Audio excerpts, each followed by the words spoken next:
Hello बच्चों, नमस्कार। क्या हाल चाल? तो कैसे हैं आप सब लोग? क्या हाल है भाई? Good evening, good evening, good evening. नमस्कार, नमस्कार, नमस्कार। क्या माहौल? बड़े लंबे समय बाद लाइव मिले हैं हम। दीपावली से पहले लाइव आए थे। कैसी रही आप सब लोगों का दीपावली त्योहार? कैसा रहा? क्या मजे किए? पटाखे छोड़े तो नहीं? हाँ, पटाखे रखने होते बेटा, छोड़ने नहीं होते। मतलब अगली छोटी दीपावली आती है ना, कुछ दिन बाद उस पर भी छोड़ते हैं, इसलिए रखने होते हैं। गलत मत समझियो, मैं गलत नहीं बोलता बिल्कुल। हाँ, बढ़िया। वाह वाह वाह वाह।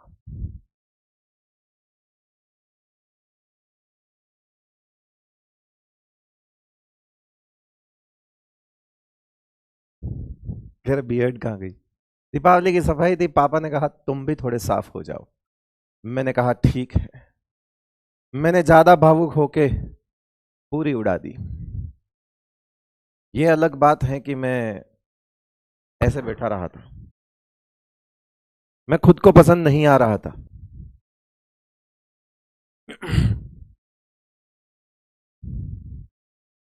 एक दिया बन के तो मैं ही घूम रहा था, इतना चमकने लगा था।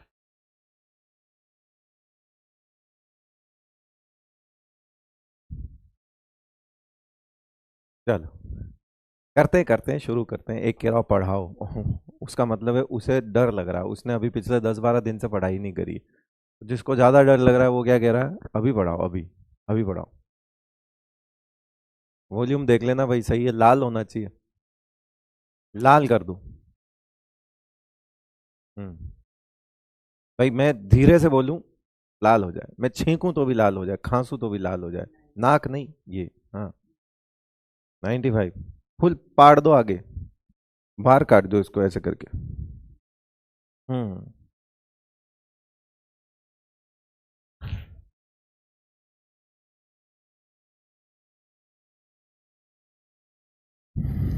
चलिए,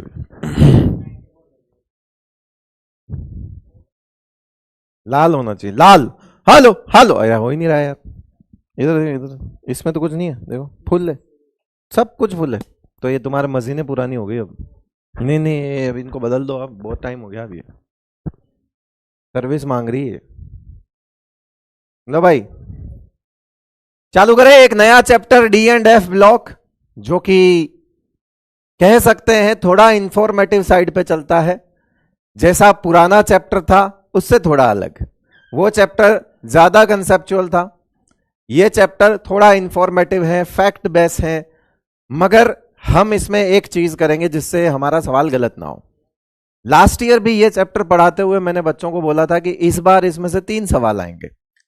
इससे पहले ये चैप्टर या तो आता था या नहीं आता था, और आता था तो एक आता था। ऐसा चैप्टर था ये। मतलब कह सकते थे कि ये वो चैप्टर था जिसे बच्चा पिछले साल से पहले, यानी कि जो एक नीट हुआ है लास्ट ईयर, उससे पहले जब वो सिलेबस कटवट गया तो उससे पहले ये एक ऐसा चैप्टर हुआ करता था जिस पर ध्यान नहीं दिया जाता था। कौन नहीं देता था? टीचर भी ध्यान नहीं देता था, फटाक से उड़ा दिया, वन शॉट देख ले भाई। बच्चा कहता था कि क्या छोड़ूं सर, एग्जाम सिर पे आ गया, तो टीचर भी बोलता था डी एंड एफ ब्लॉक छोड़ दे, और बच्चे भी डी एंड एफ ब्लॉक छोड़ के चले जाते थे। एग्जामिनर जो पेपर सेट करता है नीट का, वो भी अगर क्वेश्चन कहां से नहीं देना है यार, ठीक है क्या रह गया, बोले डी एंड एफ ब्लॉक रह गया, इसमें से नहीं देते। हर कोई इसको छोड़ता था। किसको छोड़ता था? डी एंड एफ ब्लॉक को छोड़ देता था। मतलब इसकी तवज्जो, बिल्कुल इसको तवज्जो नहीं दी जाती थी, बिल्कुल कम इज्जत थी। लेकिन पिछले साल जब S block, hydrogen, P block का कुछ पार्ट हटा दिया गया, मेटलर्जी चैप्टर हटा दिया गया, तो 3 चैप्टर हटने के बाद मुझे तो यह समझ आ गया था कि अब जो है वो कंधे पे बोझ इसी के आ गया है। अब ये भले ही कैसा भी चैप्टर क्यों ना हो, इसके कांधे पे बहुत वजन है। तो मैंने लास्ट ईयर भी पढ़ाते वक्त बच्चों को ये बोला था, चाहे वो लक्ष्य हो चाहे वो ड्रॉपर्स हो, मैंने ये बोला था। मैंने कहा था बेटा सीधी बात है, इस बार इसमें से कम 3 सवाल तो निकल के आएंगे। वही हुआ, 3 के 3 सवाल आए। डी एंड एफ ब्लॉक, इतिहास में पहली बार नीट में 3 के 3 सवाल आए थे, पूरे 3 सवाल डी एंड एफ ब्लॉक। तो अब ये बेश कीमती चैप्टर हो चुका है। मगर ऐसा तो है नहीं कि बेशकीमती हो गया तो इस चैप्टर का तरीका बदल गया या इसमें कॉन्सेप्ट्स आ गए, नहीं।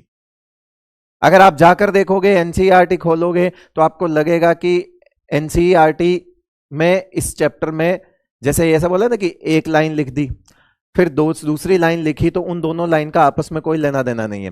पहली लाइन फर्स्ट इंफॉर्मेशन है अबाउट एनी एलिमेंट, दूसरी लाइन में कुछ और इंफॉर्मेशन दे दी, तीसरी लाइन में कुछ और इंफॉर्मेशन दे दी। तो एनसीईआरटी जब आप देखोगे तो इस चैप्टर में आपको यह लगेगा कि कलेक्शन ऑफ डेटा है या कलेक्शन ऑफ इंफॉर्मेशन है और कुछ नहीं है। उन्होंने भर दी, रीजन कहीं नहीं है, किसी चीज का कोई रीजन नहीं है। हाँ, कोई बहुत वैसी सी बात लिखी हुई है जो कि इंपॉर्टेंट है काफी, तो उसमें उन्होंने भले ही एक दो जगह पे रीजंस मेंशन किए हुए हैं, कारण बताए हुए हैं कि ऐसा होता है समझाने के लिए, मगर मैक्सिमम जगह पे आपको सिर्फ यह बताया गया है कि इसमें ऐसा होता है, इसमें ऐसा होता है, यहां ऐसा होता है, वहां ऐसा होता है, यहां ऐसा होता है, बस दैट्स इट। तो इस चैप्टर को फिर पढ़ें कैसे? दिमाग में ऐसा तो मैं डरा नहीं रहा हूं, लेकिन ये तय है कि इतनी बात करने का एक तरीका है, इतनी बात करने का एक कारण है, आपको अप्रोच मिलेगी इस चैप्टर को कैसे डील करना है। अगर आपको हर चैप्टर को डील करने की अप्रोच मिल जाए तो मेरे ख्याल से वो चैप्टर आपके लिए 10 से 20% थोड़ा आसान हो जाता है पढ़ना। और तो हम इसमें क्या करने वाले हैं, हम इसमें ज्यादा दिमाग लगाएंगे नहीं, हम भी एनसीईआरटी लिखेंगे, मतलब एनसीईआरटी टू एनसीईआरटी चलते रहेंगे। ऐसा नहीं कि मैं एनसीईआरटी लाके पूरी पढ़ाऊंगा, मगर पहले मैं अपना पढ़ा दूंगा पूरा सीन, है ना, कि भाई ये होता है, इसमें से इंपॉर्टेंट ये चीज है। फिर उसके बाद मैं आपको एनसीईआरटी का एक पैराग्राफ दूंगा कि देखो जो मैंने पढ़ाया वो इस पैराग्राफ में यहां लिखा हुआ है। अब तुम इस पैराग्राफ को पढ़ोगे तो तुम्हें समझ आ जाएगा, बिकॉज लाइंस कहां से उठ के आएंगी? पैराग्राफ में से। अपन अपनी लैंग्वेज में शॉर्ट नोट्स बना के एक बार तो उस पैराग्राफ का पोस्टमार्टम करके पहले सीख लेंगे चीजें कि क्या कह रहा है, मेन पॉइंट्स क्या हैं इस पैराग्राफ के। आयोनाइजेशन एनर्जी है तो आयोनाइजेशन एनर्जी के बारे में उसने क्या क्या लिखा हुआ है, लिख दिया अपन ने।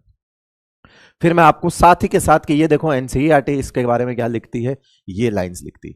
तो इससे होगा क्या, इस चैप्टर को पढ़ने का सबसे बेस्ट तरीका और सबसे बेस्ट अप्रोच यही है कि आप जब अपने नोट्स वापस कभी पीडीएफ ये नोट्स वापस पढ़ो तो आपको भी साथ में एनसीईआरटी मिल जाए। तो आप इसके नोट्स जो हैं वो पीडीएफ में भी सेव कर लेना, बिकॉज आप एनसीईआरटी वाले पैराग्राफ तो अभी तो लिखोगे नहीं क्लास में, तो आप सेव जरूर कर लेना। वही तरीका है, इससे बढ़िया तरीका और कोई नहीं हो सकता। और मैंने आजमा के देखा है लास्ट ईयर, और तीनों सवाल बच्चों ने सही किए हैं। उस तरीके के बाद उन्होंने कहा कि हमने डी एंड एफ ब्लॉक ऐसा कभी नहीं पढ़ा। ड्रॉपर्स बच्चे थे, उन्होंने कहा कि सर बेस्ट था डी एंड एफ ब्लॉक, हमने ऐसा कभी नहीं पढ़ा, हमने उसे हमेशा छोड़ा था, लेकिन आपने जिस तरीके से पढ़ाया तो हमें लगा कि ये भी काम का चैप्टर है। और वाकई सर 3 सवाल आए आपने कहा था। तो बेटा इसको भी हल्के में नहीं लेना है, ये भी अब कम से कम 3 सवाल की वैल्यू रखता है, बड़ा चैप्टर बन चुका है, यूं मान लो कोऑर्डिनेशन के बराबर का चैप्टर बन चुका है, मगर तरीका बिल्कुल अलग। चलो आते हैं, बात करते हैं आज क्या सीखेंगे।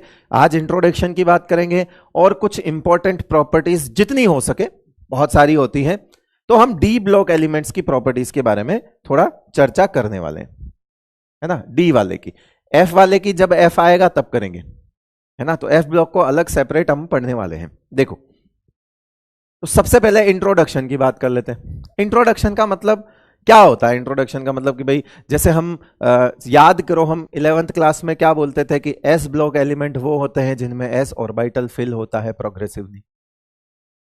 डी ब्लॉक एलिमेंट क्या होंगे उसी हिसाब से कि जिसमें डी ऑर्बिटल प्रोग्रेसिवली फिल्ड होगा और प्रोग्रेसिवली भरा जाएगा। पी ब्लॉक एलिमेंट्स क्या होते हैं? तो जिनमें पी ऑर्बिटल्स प्रोग्रेसिवली भरे जाएंगे। आप में से बहुत सारे बच्चे नए हैं और आप में से बहुत सारे बच्चे मुझसे क्लास 11th में पढ़े हुए हैं लास्ट ईयर। तो लास्ट ईयर जब मैंने 11th क्लास में पीरियोडिक टेबल आपको पढ़ाया होगा तो मैंने ये जरूर बताया होगा कि जो S, P, D and F blocks के नाम रखे जाते हैं वो इस बेस पे रखे जाते हैं कि आखिरी इलेक्ट्रॉन कौन से ऑर्बिटल में एंटर किया।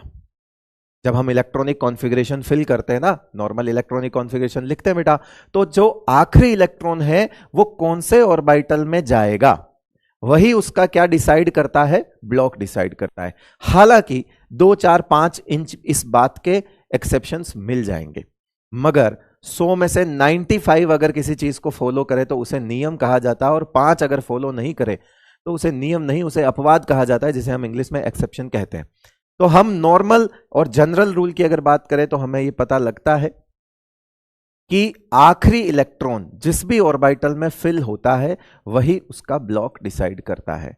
तो मेरे प्यारे बच्चों बताओ, डी ऑर्बिटल के इंट्रोडक्शन में डी ब्लॉक एलिमेंट्स की डेफिनेशन में, इंट्रोडक्शन में क्या लिखना चाहोगे, क्या लिखना पसंद करोगे? कौन से एलिमेंट, ये कौन से एलिमेंट है जिनमें आखिरी इलेक्ट्रॉन कौन से ऑर्बिटल में भरा जाएगा? जल्दी बताओ, जल्दी बताओ। हाँ, हीलियम एक्सेप्शन है, यस अहमद, क्योंकि हीलियम में आखिरी इलेक्ट्रॉन एस में जाता है मगर उसे पी ब्लॉक में रखा हुआ है। यस यस यस, जल्दी बताओ। Last electron in D orbital, yes. तो हम ऐसा इनडायरेक्टली लिख सकते हैं कि elements in which D orbitals are progressively filled, ऐसा ही लिखेंगे, elements in which D orbitals are progressively filled. अब फील्ड लिख रहे हैं तो अब ऐसा तो लिखने की जरूरत नहीं कि और सर किससे भर रहे हैं, तो बेटा गेहूं और मक्का से नहीं भर रहे हैं, इलेक्ट्रॉन से ही तो भर रहे हैं। ऑर्बिटल में गेहूं तो भरते नहीं है ना, क्या भरते हैं ऑर्बिटल में? इलेक्ट्रॉन से भरते हैं। तो हम इसको डायरेक्टली भी लिख सकते हैं, क्या है ना, डी ऑर्बिटल्स है ना आर प्रोग्रेसिवली फिल्ड एलिमेंट्स। तो मेरे साथ साथ ही लिखते चलो, इस चैप्टर में हम ऐसे ही पढ़ने वाले हैं, एलिमेंट्स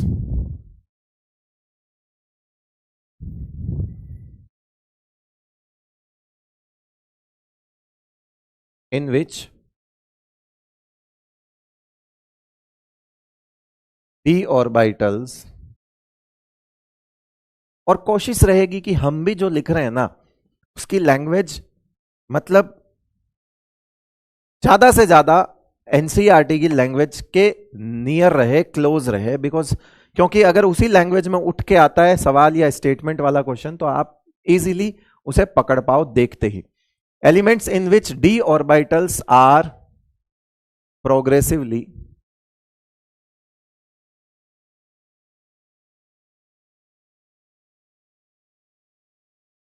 फिल्ड, ठीक है।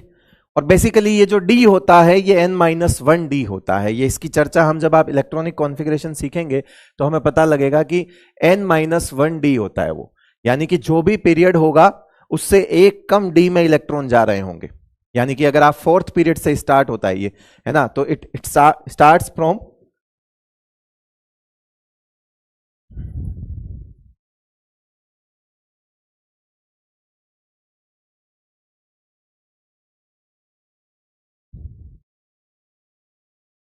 Periodic table. बिल्कुल बेसिक बात कर रहे हैं कि भैया कहां से शुरू होता है, अपने दिमाग में पीरियोडिक टेबल ले आओ। नहीं है तो आपके सामने दीवार पे चिपक रही होगी, नहीं चिपक रही है तो नोट्स जो है पुराने 11th क्लास के कहीं ना कहीं से पीरियोडिक टेबल जो है उठा के ले आओ। देखो कि वो कहां से शुरू हो रहा है, 4th पीरियड से शुरू हो रहा है। 4th पीरियड से शुरू हो रहा है, इसका मतलब है n is equals to 4th, और हमें पता है कि n-1 में इलेक्ट्रॉन जाता है। जब हम 4th पीरियड से शुरू कर रहे हैं तो बताओ यहां पे वैल्यू कहां से शुरू होगी, जल्दी बताओ, जल्दी बताओ। जब हम 4th पीरियड से, हम कहां से शुरू करेंगे, 4th पीरियड से डी ब्लॉक स्टार्ट होता है। कहां से शुरू होता है, 4th पीरियड से डी ब्लॉक स्टार्ट होता है, और कहां से होता है, फ्रॉम स्कैंडियम, फ्रॉम स्कैंडियम, है ना, जिसका एटॉमिक नंबर कितना होता है बेटा, 21। स्कैंडियम से आप देखना डी ब्लॉक स्टार्ट होता है आपका, 21 से आपका डी ब्लॉक स्टार्ट होता है। तो यहां पे वैल्यू क्या हो जाएगी, अगर हम 4 से शुरू करें, पीरियड हमारा 4 है मगर मैंने कहा कि डी में इलेक्ट्रॉन भरना शुरू करें, तो सोचो जरा जो 4th पीरियड होगा उसमें कौन सा डी भरा जा रहा होगा, तो आंसर है 3D भरा जा रहा होगा। बिकॉज हमने इन जनरल तो बोल दिया कि डी भरता है, लेकिन वाकई में कौन सा डी भरता है, तो जिस भी पीरियड में आप चल रहे हो, जो n की आपकी वैल्यू है उससे एक कम वाला जो d है वो उस पर्टिकुलर में प्रोग्रेसिवली भर रहा होता है। ये चीज है। तो ये तो इन जनरल लिखा हुआ है n-1 डी, ये अभी मैंने अब समझा दिया, अब आप इसको हटा सकते हो। बिकॉज जनरल क्या होता है, डी, अब वो कैसा भी डी हो, है ना। अगर यहां 5वां पीरियड है, अब देखो यहां 5वां पीरियड हो जाए तो ये 4D हो जाएगा, है ना, जिसमें प्रोग्रेसिवली भरे जाएंगे। यहां अगर 6ठा पीरियड है, 6th हो जाए तो ये 5D हो जाएगा। समझ रहे हो मेरी बात को, यहां 7 कर दो वो 6D हो जाएगा। तो कुल मिला के हमें इन जनरल तो डी ही लिखना है, लेकिन दिमाग में फिट होना चाहिए कि वो डी कौन सा होता है, पीरियड से एक कम वाला वैल्यू वाला। और वो हम कक्षा 11 में तो सीख चुके हैं, मगर थोड़ा सा आपको यहां पर भी इलेक्ट्रॉनिक कॉन्फ़िगरेशन में बताऊंगा, आज ही बताऊंगा। तो इलेक्ट्रॉनिक कॉन्फ़िगरेशन जब मैं वापस बताऊंगा तो बहुत सारे बच्चे जो नए हैं और जो पुराने भी हैं मेरे ख्याल से वो भी भूल गए होंगे चीजें क्या हैं, और तो एक तरह से आपको वापस से फटाफट फटाफट रिकॉल हो जाएगी चीज, तो मजा आने लगेगा। चलो ग्रुप की बात करते हैं। अगर हम बात करें, ये नॉर्मल डी ब्लॉक का एक डेफिनेशन टाइप हो गया। यहां पे पीरियड की बात हो गई, तो कहां से स्टार्ट होता है, तो फोर्थ पीरियड से स्टार्ट होता है। फिर हम ग्रुप की भी बात करते हैं है ना, कि ग्रुप कौन से होते हैं। तो जो डी ब्लॉक एलिमेंट्स हैं उनके ग्रुप नंबर कौन से होते हैं, है ना। तो for D block elements group number जो होते हैं आर, वो कौन से होते हैं, 3 to 12। 3 से 12 ग्रुप देखो आप, 3 से 12 जो आप ग्रुप देखोगे उसमें वो क्या है, हमारे डी ब्लॉक ग्रुप। जो ग्रुप तो पता है ना, वर्टिकल कॉलम उसे ग्रुप कहते हैं। पीरियड्स पता है ना, हॉरिजॉन्टल लाइंस, वो फोर्थ पीरियड से स्टार्ट हो रही है। ठीक है, मेनली अब इसमें अगर हम बात करें तो लेफ्ट टू राइट की बात करते हैं, तो मेनली कितनी सीरीज हमें मिलने वाली है, 3 सीरीज हमें मेनली मिलने वाली है। उन सीरीज का नाम किस पर बेस्ड होगा, सुनिए जरा। मैंने यहां पे अभी कुछ बताया था कि यहां हम भरने वाले हैं n-1d। क्या भरने वाले हैं, n-1d। तो जो 3 सीरीज बनने वाली है हमारी, वो 3 सीरीज का नाम किस पर बेस्ड होगा, उसी डी पर जो उसमें भरा जाएगा। लाइक फोर्थ पीरियड है तो आप उसे कौन सी सीरीज बोलोगे, एक कम 3D सीरीज। फोर्थ पीरियड है 3 वाली 3D सीरीज। अगर फिफ्थ पीरियड है 4D सीरीज। अगर सिक्स्थ पीरियड है 5D सीरीज।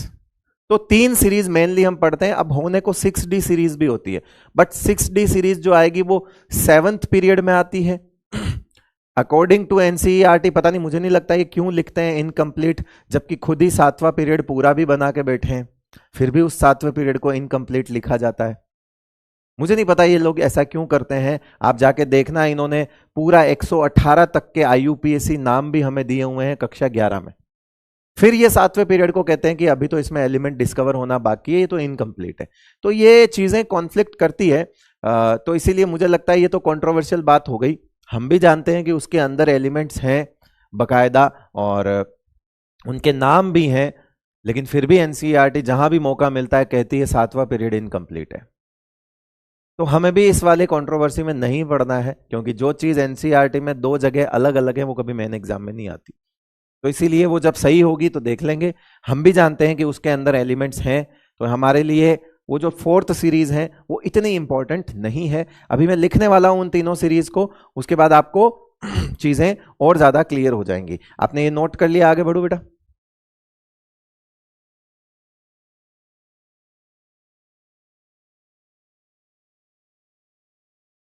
आप ध्यान देना, मैं पीरियड लिखूंगा 4, लेकिन मैं सीरीज का नाम लिखूंगा 3D सीरीज। मैं पीरियड लिखूंगा 5, मगर मैं लिखूंगा 4D सीरीज, बिकॉज सीरीज का नाम उस पर्टिकुलर डी ऑर्बिटल के या डी सबशेल के नाम से जाएगा जो उसके अंदर प्रोग्रेसिवली भरी जा रही है। Done, okay, great. तो चलिए, मेनली हमारे पास कितनी सीरीज होती है, एक होता है हमारे पास, एक होती है बेटा 3D सीरीज, एक होती है क्या हमारे पास 3D सीरीज, एक होती है हमारे पास 4D सीरीज, एक होती है हमारे पास 5D सीरीज, और एक 6D भी लिख दो, बट इंपॉर्टेंट नहीं है। मैं फिर कह रहा हूं हमारे पास, हम नहीं पढ़ते हैं बिकॉज रेडियो एक्टिव एलिमेंट्स है सारे। ठीक है, अब आपने कहा कि ये जो हैं ये किस पर बेस्ड होती हैं, ये हमारे पास n-1d सीरीज होती है।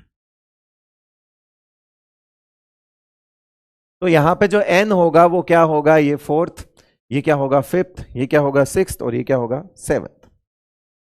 And n stand for period number.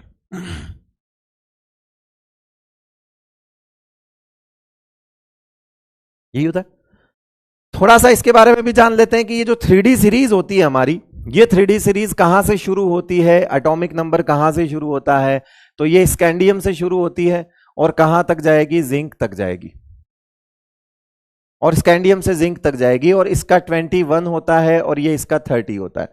Atomic number भी मैं साथ साथ लिख रहा हूं। ये मैं इस तरह से इतना बेसिक से इसलिए पढ़ा रहा हूं ताकि आप जो पहले पढ़े हुए हैं बच्चे 11वीं क्लास में, वो भी फटाफट फटाफट रिवाइज कर जाएगी। हाँ यार, ये चीजें तो हमने सीखी हुई है पीरियोडिक टेबल में।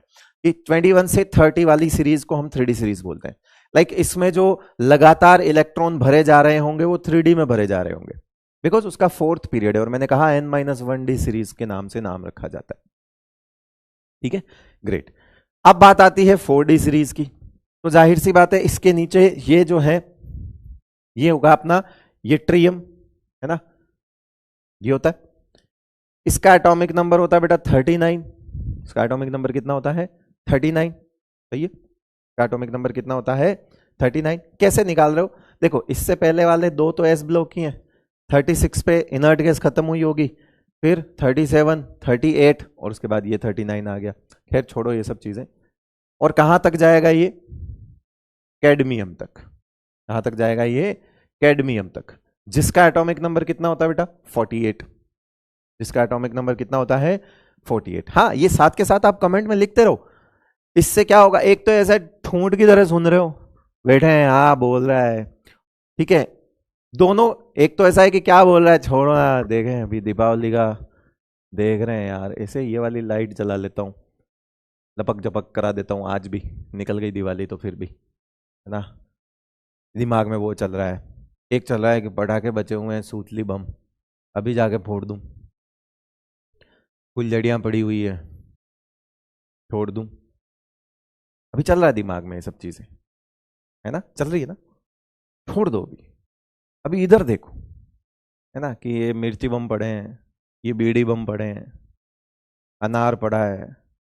यार वो वाला जमीन चक्कर कहाँ रख दिया था मैंने, जो रात को बच तो गया था, कहाँ छुपा दिया, याद नहीं आ रहा। मम्मी वो वाले जमीन चक्कर देखे क्या, अभी रुक जाओ, अभी हो गया वो, ठीक है। अभी क्लास पे ध्यान दो, अभी क्लास पे ध्यान दो, क्योंकि बहुत सारी चीजें हैं, सबके लिए नहीं बोल रहा हूं, पर होगा कोई तो ऐसा जिसके दिमाग में पटाखे। अच्छा, बच्चे अभी तक छोड़ते रहते हैं पटाखे, तो अभी बाहर तो आवाज भी आ रही होगी, फट फट कुछ तो फटी बज ही रहा होगा। हाँ, रॉकेट रॉकेट रॉकेट भी, बस खुश रहो। ये 6th और 7th पीरियड में तो एफ ब्लॉक भी आ जाता है, इसीलिए याद होगा कि ये एक लेंथेनम जो होता है, ठीक है, उसका एटॉमिक नंबर कितना होता है, लेंथेनम 57। ये डी ब्लॉक का एलिमेंट है, मैं फिर कह रहा हूं, लेकिन इसे पढ़ेंगे हम कहां, एफ ब्लॉक में। सर ऐसी ना इंसाफी क्यों, तो मैं बोलूंगा लेंथेनम के अंदर आखिरी इलेक्ट्रॉन डी में गया है, इस हिसाब से ये डी ब्लॉक का एलिमेंट हुआ, तो इसको कहा जाएगा डी ब्लॉक। और ये एनसीईआरटी एग्जाम्पलर का सवाल है, लेंथेनम डी ब्लॉक का एलिमेंट है। आपके पास जो पीरियोडिक टेबल होगी, हो सकता है उसमें लेंथेनम एफ ब्लॉक में नीचे लिखा हो, मगर बेटा अगर वो नीचे लिखोगे तो एफ ब्लॉक में फिर इसके साथ 14 मिलके ये 15 हो जाएंगे, नीचे वाले भी 15 हो जाएंगे, ऐसे तो एफ ब्लॉक के 30 एलिमेंट हो जाएंगे, जबकि हम जानते हैं एफ ब्लॉक के 28 ही होते हैं।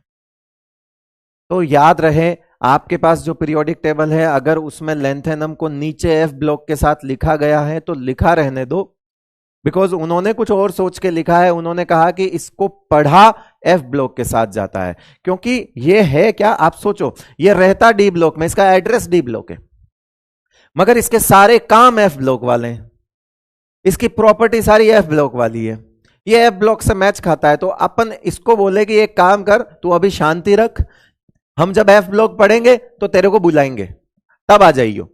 तो उनके जैसा है ना, तो बोले तेरे को तभी हम स्टडी कर लेंगे। बोले उनकी साइज पढ़ेंगे तब तेरे को देख लेंगे, उनकी आयोनाइजेशन एनर्जी पढ़ेंगे तब तेरे को देख लेंगे, उनकी इलेक्ट्रोनेगेटिविटी पढ़ेंगे जब तेरे को देख लेंगे। तो तू अभी अपने घर में बैठा रहे, जब नंबर आएगा बुला लेंगे तेरे को कि इधर आ, तेरे को पढ़ना है, अभी शांति रख। तो तुमसे पूछा जाए कि बताओ लेंथेनम कौन से ब्लॉक का एलिमेंट है, आंसर बोलो फटाफट, जल्दी बोलो।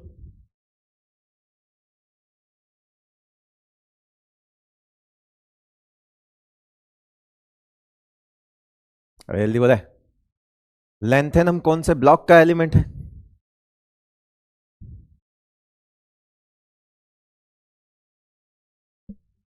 डी ब्लॉक का। गुड। फिर यहां पे, यहां से यहां एफ ब्लॉक आ जाता है बीच में, यहां से। फिर यहां पे यूं मान के चलो कि हम वापस से हॉफनियम से स्टार्ट करते हैं विच इज 72, और यहां फिर मरकरी तक जाता है विच इज 80। यहां बीच में कौन आया? एफ आया, जिसे हम बाद में पढ़ेंगे।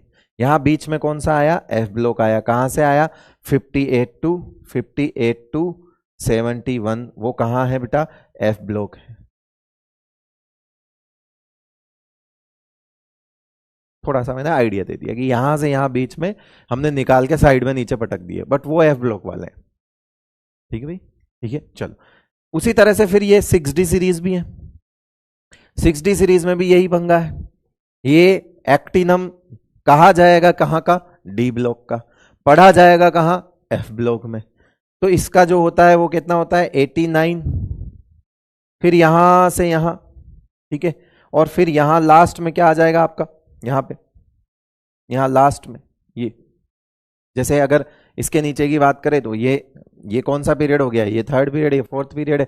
फोर्थ पीरियड है तो ये कितना होगा? 104 नंबर होगा यहां पे, 104, जिसे क्या कहेंगे? अन नील वाडियम UnQ, है ना, से लेके यहां पे कहां तक जाएगा? ये 112 तक जाएगा, जिसे क्या बोलेंगे? जिसे बोलेंगे एक एक, यानी कि यू अन अन बाइयम, यहां तक जाएगा ये।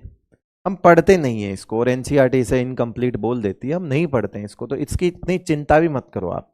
तो ये कहां से कहां तक? यहां पे कौन गया? 90 से 103 वाले, ये कौन से गए? ये भी एफ ब्लॉक गए, देखो आप। और ये कौन से हैं? एक्टिनॉइड्स हैं। और ये कौन से हैं? लेंथेनॉइड्स हैं।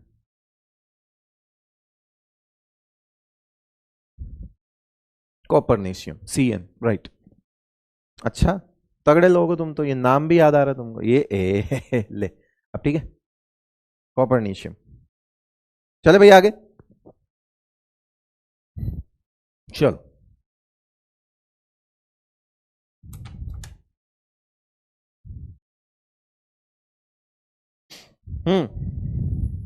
कह रहे 104 वाले का क्या नाम होगा? अब तुम उलझाना चाह रहे हो तो ठीक है, कोई बात नहीं। UnQ बोल दो, रदरफोर्डियम बोल दो, RF, है ना।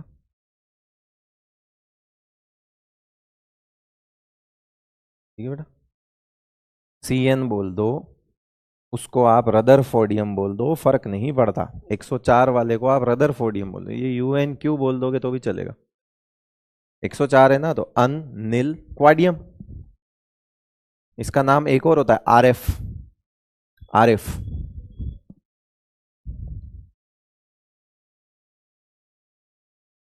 ठीक है, लिखना चाहो लिख दो, मुझे तो कोई दिक्कत नहीं, तुम बहुत शाणे हो वैसे तो। 11th में लिखवाया हुआ भी है, लो, RF भी बोल दो इसको। अब ठीक है, ठीक है, अब चल भाई, बाकी काम का नहीं है हमारे। ये मैं और बता दूं, ये देख, खुशी वाली चीज लिख दूं।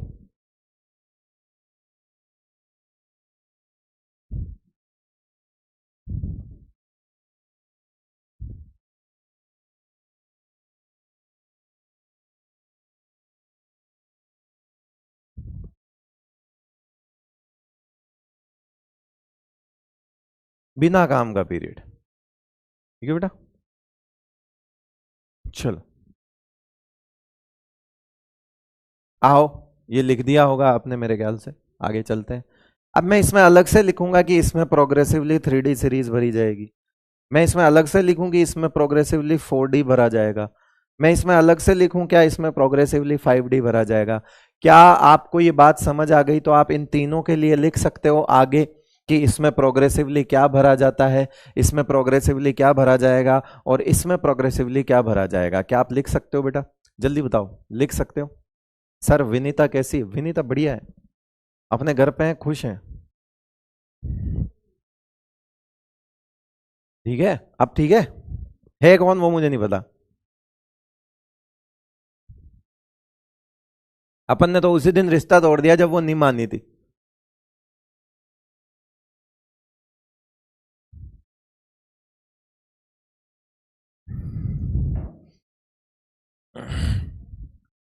चल भाई,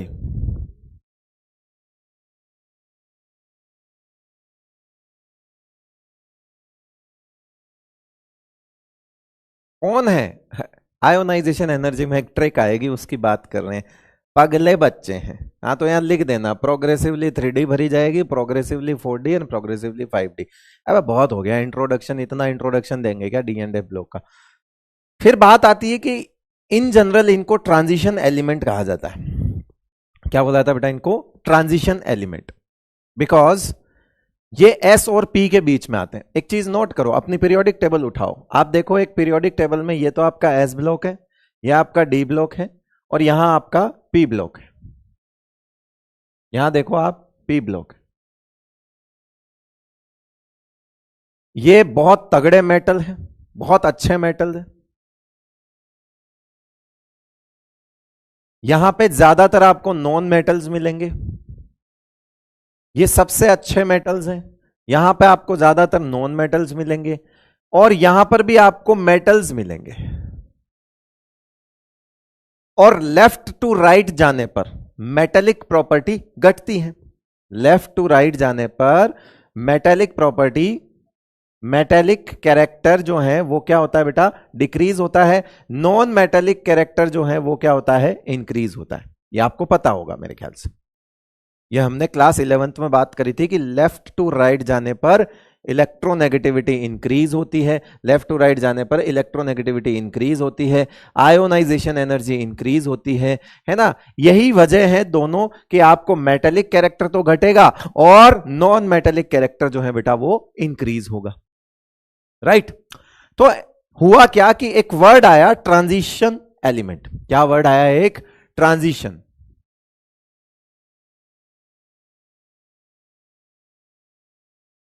क्या वर्ड आया? एक ट्रांजिशन एलिमेंट, एक शब्द आया जिसकी प्रॉपर डेफिनेशन अपन इससे अगली वाली स्लाइड में देखेंगे। मगर पहले क्या था सुनना, पहले ट्रांजिशन वर्ड क्यों उठाया गया वो सुन लो पहले। तो ट्रांजिशन शब्द जो है वो कहां से डिराइव हुआ कि यहां से ये एस ब्लॉक वाले मेटल्स और पी ब्लॉक वाले नॉन मेटल्स, इन दोनों के बीच की प्रॉपर्टी रखते हैं ये। मतलब ना तो ये एस जितने मेटल है, हालांकि है ये मेटल, सारे ही मेटल है, मैं फिर कह रहा हूं, लेकिन हम कहते हैं ना कि मोर इलेक्ट्रोपॉजिटिव, मोर इलेक्ट्रोपॉजिटिव यानी कि सबसे अच्छे मेटल कौन माने जाते हैं? एस ब्लॉक वाले माने जाते हैं। सबसे अच्छा मेटल किसे कहते हैं? जो जल्दी से इलेक्ट्रॉन दे दे बेटा, जो जल्दी से इलेक्ट्रॉन दे दे वो कहां पाए जाते हैं? वो एस ब्लॉक में पाए जाते हैं। वो इतना जल्दी इलेक्ट्रॉन देते हैं कि आप जानते हो पोटेशियम, रुबिडियम, सीजियम, इन सबको फोटो इलेक्ट्रिक सेल्स में भी यूज किया जाता है, जिसमें वाइडली सीजियम को यूज किया जाता है, ज्यादातर जो है वो सीजियम को यूज किया जाता है, क्योंकि वो सन की जो एनर्जी है, सन लाइट है, उसकी एनर्जी से ही क्या कर देगा? इलेक्ट्रॉन जो है एक्साइट कर देगा, यानी कि इलेक्ट्रॉन रिमूव करवा देगा। कुल मिला के मेरा कहने का मतलब यह है कि डी ब्लॉक वाले इसके और इसके किसी के नहीं है, बीच के। डी ब्लॉक वाले कहां के बेटा? बीच के। जो बीच का होता है उसे ट्रांजिशनल कहा जाता है। तो जैसे यहां जो प्रॉपर्टी है और यहां जो प्रॉपर्टी है, इन दोनों की प्रॉपर्टी की बीच की प्रॉपर्टी यहां है, ट्रांजिशनल बिहेवियर है। ट्रांजिशनल का मतलब एक तरह से आप यूं भी समझ सकते हो कि आपको यहां से यहां जाना है, यहां से यहां जाना है, लाइक आपको मेटल से नॉन मेटल की तरफ मूव करना है, तो बीच में एक ट्रांजिशन फेज भी आएगा। वो ट्रांजिशन फेज ये है, जिसमें क्या, ट्रांजिशन फेज किसे कहते हैं? जो चेंज हो रहा होता है, पूरी तरह से चेंज नहीं हो रहा होता है, इधर के भी गुण है, थोड़े थोड़े इधर के भी गुण आ गए, उसे ट्रांजिशन फेज कहते हैं। समझ रहे हो ना मेरे? बीच के हैं। हाँ बहुत बढ़िया, विनीत कुमार कह रहा बीच के हैं। तो क्या आपको ये वाली बात समझ आई कि ये जो वर्ड ट्रांजिशन एलिमेंट्स हैं ये कहां से आया था? पुराना शब्द है। क्यों दिया गया इन्हें ट्रांजिशन शब्द, है ना? और एफ ब्लॉक को कहा गया इनर ट्रांजिशन। एफ ब्लॉक को क्या कहा गया बेटा? Inner transition. वो भी सुन लो क्यों, वहां तो मैं वापस बता दूंगा। एफ ब्लॉक वालों को इनर ट्रांजिशन क्यों कहा गया? क्योंकि कहीं ना कहीं 57 से 72 के बीच में से निकाला है, यानी ट्रांजिशन के बीच में से निकाले गए हैं इनर ट्रांजिशन। ये देखो ट्रांजिशन ही तो थे, ये ट्रांजिशन ही तो है, डी ब्लॉक वाले सारे ट्रांजिशन है। अब बीच बीच में से निकाल रहे हो आप थोड़े से, कितने? 14 यहां निकाल लिए, 14 वहां निकाल लिए। कितने होते हैं? इनर ट्रांजिशन नाम दे दिया उसका, शब्द वही है, इनर ट्रांजिशन, ट्रांजिशन के बीच में से निकाला हुआ इनर ट्रांजिशन। ये आपको लग रहा होगा कि ये पागल बना रहे, लेकिन पुराने टाइम पे जो नाम सोचा गया, जो बेस था इस नाम को सोचने का, जो मतलब रीजन था कि क्या ये ट्रांजिशन एलिमेंट क्यों कह रहे हैं इनको, उसका रीजन यही था। वो भले ही आपको ऐसा लग रहा होगा कि मैं पागल बना रहा हूं, लेकिन पागल नहीं बना रहा हूं, है ना, क्योंकि इनकी प्रॉपर्टीज ना तो एस ब्लॉक जैसी हैं ना पी ब्लॉक जैसी हैं। ये एस और पी के बीच में एक ट्रांजिशन फेज की तरह काम कर रहे हैं, बिकॉज इधर से जब इधर मूव करोगे तो ये वाला एक बीच में ट्रांजिशन फेज है। तो जो पुरानी डेफिनेशन है वो तो ये है, आपसे पूछा जाएगा इनका नाम ट्रांजिशन क्यों है, तो नाम बोलना पड़ेगा आपको। लेकिन फिर आईयूपीएससी ने बोला कि यार ये बात इतनी भी बढ़िया नहीं लग रही है, ऐसे अपन बच्चों को सिखाएंगे कि ऐसे बीच के तो बोलने में भी अच्छा नहीं लगता, है ना। तो आईयूपीएससी ने क्या किया, आईयूपीएससी ने कहा कि सुनो सुनो सुनो। बोले क्या? सारे एलिमेंट्स उठा के देख लिए, बोले देख लिए, और बोला कि ट्रांजिशन आज से, चाय पी ली उन्होंने अपनी, चाय खत्म हुई, भाई चाय पीने आए तो चाय खत्म हुई, तो सारे उठे खड़े हो गए आईयूपीएससी के मेंबर्स। तो बोले कहाँ जा रहे हो? बोले घर जा रहे हैं। अरे क्या पागल हो रहे हो क्या? चाय पी ली, कुछ तो करके जाओ, है ना, चाय पी ली तो कुछ तो करके जाओ, आए हो तो कुछ तो करो भाई, है। तो उन्होंने कहा एक काम करो यार, क्या करना है, एक काम करो, ट्रांजिशन एलिमेंट की डेफिनेशन चेंज कर दो। बोले क्या करना है?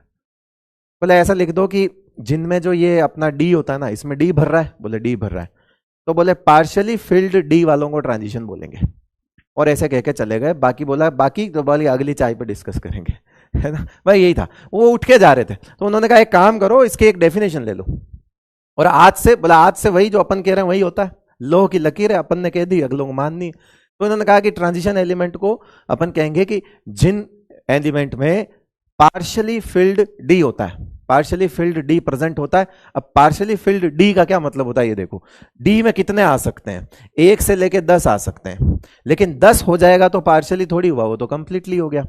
तो इसका मतलब हुआ पार्शियली फिल्ड क्या हो गया, 10 भर सकते हो, 1 से लेके 9 तक को पार्शियली फिल्ड मान लो।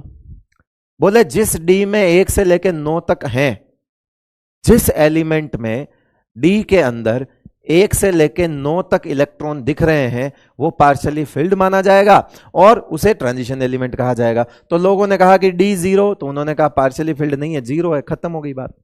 बोला डी जीरो वाले को ट्रांजिशन एलिमेंट नहीं कहा जाएगा। लोगों ने कहा डी 10, बोला नहीं कहा जाएगा। तो फिर बोला कि क्या करना, बोला अगली चाय पे डिस्कस करेंगे। ऐसे करके चले गए। तो कुछ दिन बाद पता चला कि जो अभी भी मैं कह रहा हूं, डेफिनेशन और जो नाम है उसका मतलब वही है। ट्रांजिशन शब्द का मतलब आप भी जानते हो, इंग्लिश का शब्द है, कोई केमिस्ट्री का अलग से शब्द बनाया हुआ नहीं है, अंग्रेजी का शब्द है बेटा ट्रांजिशन। और ट्रांजिशन का मतलब होता है दो फेज के बीच वाला फेज, ट्रांजिशन फेज। आप ऑर्गेनिक में रिएक्शंस भी पढ़ते हो बहुत सारी, इंटरमीडिएट टाइप जो बनता है, जिसे हम इंटरमीडिएट प्रोडक्ट बोलते हैं, ट्रांजिशन प्रोडक्ट बोलते हैं, वो ट्रांजिशन का मतलब यही होता है कि वो बन रहा है, तो इसे कहा गया ट्रांजिशन। लेकिन बाद में आईयूपीएससी ने कहा यार बढ़िया नहीं लगता है बीच के बोल के, तो अपन एक नाम बदल देते हैं। तो फिर आईयूपीएससी ने यहां पे नाम दिया, और वो नाम दिया कैसे दिया बताओ, ट्रांजिशन एलिमेंट का आईयूपीएससी ने ये लिखा कि according to IUPSC, transition metals are defined as metals which have incomplete d subshell either in neutral or in their ions। ठीक है भाई, या तो न्यूट्रल में हो, और अगर न्यूट्रल में नहीं है तो उसकी कोई नॉन ऑक्सीडेशन स्टेट में भी अगर वो पार्शियली फिल्ड हो जाता है तो उसे भी ट्रांजिशन एलिमेंट कहा जाएगा। चलिए, तो इस आपको लग रहा है मुश्किल डेफिनेशन है, सस्ती वाली लिखे बेटा, आ जाओ, ये थोड़ी मुश्किल है। इनफैक्ट एनसीईआरटी वाली ज्यादा सस्ती है, वो देख लेते हैं, आ जाओ। ये नोट करो, पहले ये भी लिखो, मुश्किल है तो क्या हुआ, अच्छी है, लिखो।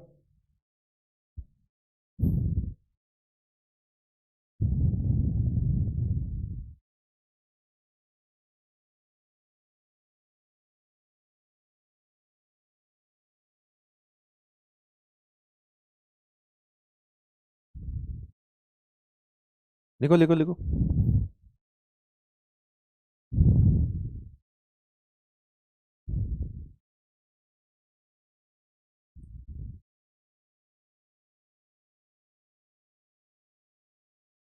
कुछ समझ नहीं आ रहा, कोई बात नहीं, मैं तो कहता ही हूँ।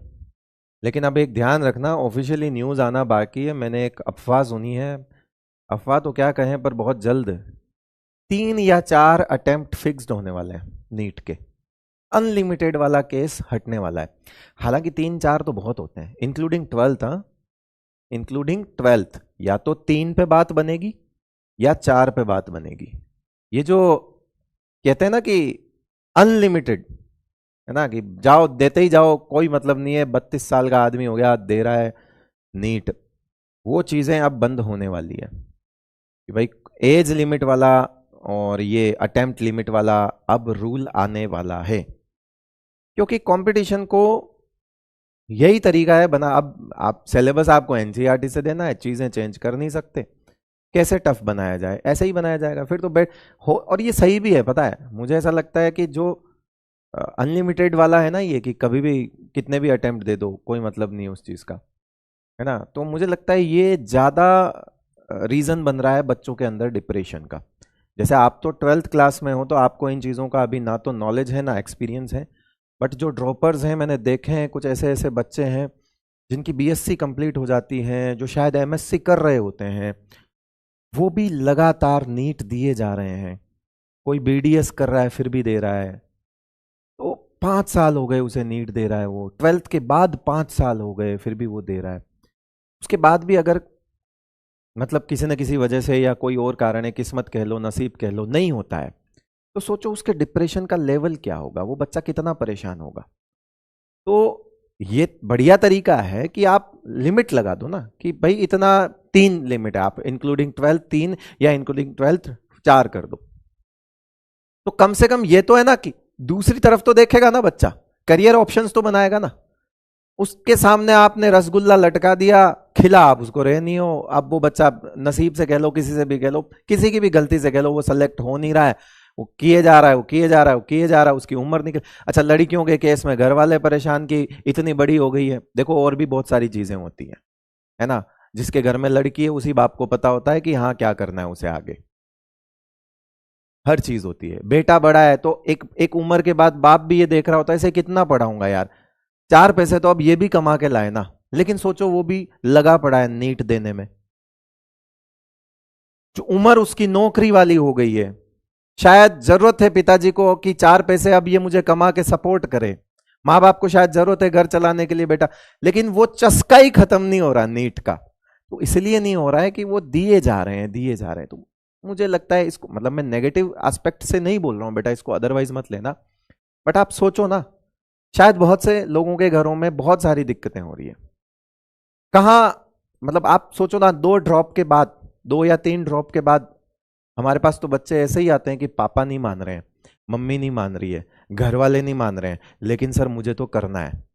ईमानदारी से बोलता हूं मैं उस बच्चे को रिप्लाई क्या करता हूं आपको पता है, कई साल हो गए मैं तो यही करता हूं कि बेटा जो घर वाले बोले वो कर ले, क्योंकि तेरे घर की स्थिति मैं नहीं समझ सकता, तेरे घर की स्थिति और तेरे घर की जिम्मेदारी बेटा तू ही समझ सकता है, तेरे घर की जिम्मेदारी तुझे पता है, उसके हिसाब से डिसीजन ले। दोस्त के घर की जिम्मेदारी दोस्त समझेगा, वो अगर कर रहा है ड्रॉप तो तुझे भी करना है, ऐसा कहीं नहीं लिखा हुआ। और भी चीजें हैं, वहां भी पैसा कमाया जा सकता है, क्योंकि अल्टीमेटली कहीं ना कहीं 4 पैसे कमाने के लिए सब कर रहे हो तुम। ठीक है, ये मतलब मेरा मानना है ऐसा, बाकी आप इसको अदरवाइज मत लिएगा। मैंने इसको बहुत पॉजिटिवली ही आपको समझाया है कि बेटा लिमिट होती है हर चीज की, और जमाना ऐसा आ गया ना कि कोई नहीं, कोई बोलेगा ना कि अनलिमिटेड है, तो लोग लूटते ही जाएंगे। अच्छा है, मतलब मैं, हम कई साल से ये सोच रहे थे कि लग जाए यार बस। अब देखो, अभी प्रस्ताव तो रखा है, अभी कोई ऑफिशियल न्यूज नहीं है ना, अभी कोई कंफर्म नहीं है, हो तो हो, नहीं हो तो नहीं भी हो, बट अब ऐसा मैंने सुना है कि ऐसा चल रहा है कुछ, हो सकता है आपको हो जाए। चलिए, ये आपने नोट कर लिया, मैं आपको और एक दूसरी डेफिनेशन लिख दूं, आपको जो लैंग्वेज ठीक लगे आप उसके हिसाब से कर लेना। ये दूसरी वाली एज इट इज एनसीईआरटी वाली लैंग्वेज लिख रहा हूं मैं, है ना। Transition element is defined as,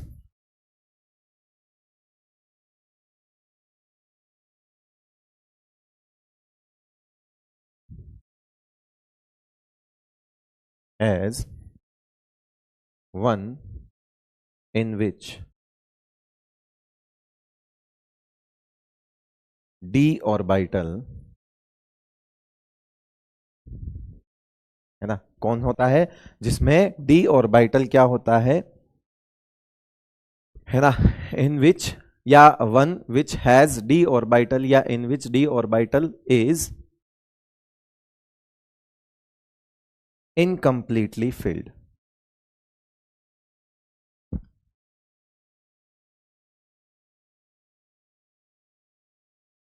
अब ये इनकम्प्लीटली का मतलब होता है, यहां पे लिख रहा हूं मैं कि D1 to 9, D1 to D9, इसे इनकम्प्लीटली बोला जाएगा।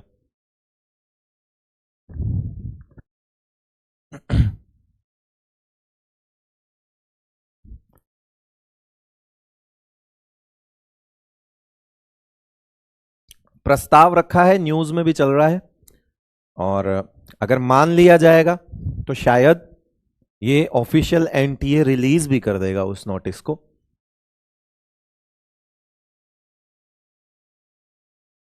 रिजर्वेशन भी हटना चाहिए, बहुत बड़ा शब्द है, बहुत बड़ा टॉपिक है, इंडिया जैसी कंट्री में हम बात नहीं कर सकते, क्योंकि रिजर्वेशन को एक टूल बना के यूज किया जाता है, जो कि एक वोटिंग टूल है बेसिकली। तो इसके बारे में हम चर्चा ना ही करें तो ज़्यादा अच्छा है। हमारा काम हम टीचिंग का काम है, हम टीचर हैं, हमें पढ़ाना ठीक लगता है, हम वहीं बारे में बोलेंगे। बहुत सारी चीज़ें हैं जिससे नुकसान भी हो रहा है, फ़ायदा भी हो रहा है, मिस यूज़ भी हो रहा है, यूज़ भी हो रहा है। यूज़ हो रहा है जब तक तो ठीक है, मिस यूज़ हो रहा है तो गलत है, तो बोलना बेकार है ना। ठीक है, अपना करते रहो, मेहनत करो, बढ़िया जो है वो सबके लिए है, यानी कि जो है वो कंपटीशन सबके लिए एक जैसा है, तो आराम से आप लगे रहो। तो इस ऐसे टॉपिक पे बात नहीं करनी चाहिए, ये ऊपर सरकार का सिस्टम है, देश का सिस्टम है, यहां हम नहीं बोल सकते। जो नियम उन्होंने बना दिए उस नियम के अंदर जो कुछ आ रहा है हमें वहां पे परफॉर्म करके दिखाना है, दैट्स इट। ठीक है, अननेसेसरी फालतू का कंट्रोवर्शियल चीजें हैं, अपने को उसमें नहीं पढ़ना है बेटा। ठीक है, transition element is defined as one in which D orbital is completely filled either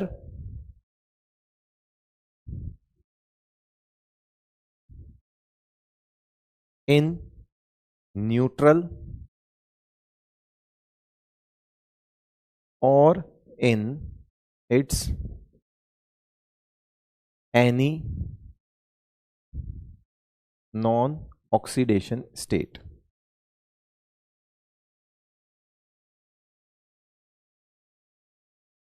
ये पूरी डेफिनेशन है कि ट्रांजिशन एलिमेंट कौन से होते हैं बेटा, जिनमें आप डी ऑर्बिटल को इनकम्प्लीटली देखोगे, या तो न्यूट्रल में इनकम्प्लीटली हो, या फिर वो न्यूट्रल में ना हो और उसकी किसी नॉन ऑक्सीडेशन स्टेट में इनकम्प्लीटली हो जाए, तो भी उसे कहा जाएगा ट्रांजिशन एलिमेंट।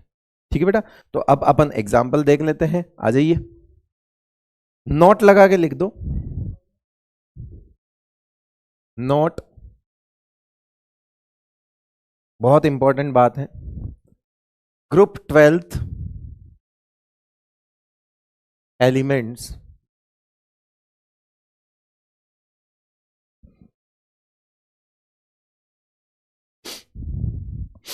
देखो, ये टॉपिक यहां का नहीं है बेटा, और मैं कोई नेताजी नहीं हूं जो मुझे भाषण देना है, ना ही मेरे बोलने से कोई फर्क पड़ता है, ना ही मैं यहां पे, मेरे लिए सारे बच्चे एक जैसे हैं। ठीक है, मेरे लिए तो सारे बच्चे एक जैसे हैं, सबके बच्चे, मैं ये देखता ही नहीं कि तू सेलेक्ट हो जा, तू मत हो, मेरे को उससे नहीं है। तो आप गलत प्लेटफॉर्म पे चीजें डिस्कस कर रहे हो, मैंने पहले भी कहा ये प्लेटफॉर्म नहीं है। इनफैक्ट जो एज आपकी है वहां पर तो आपको ये चीजें डिस्कस भी नहीं करनी चाहिए।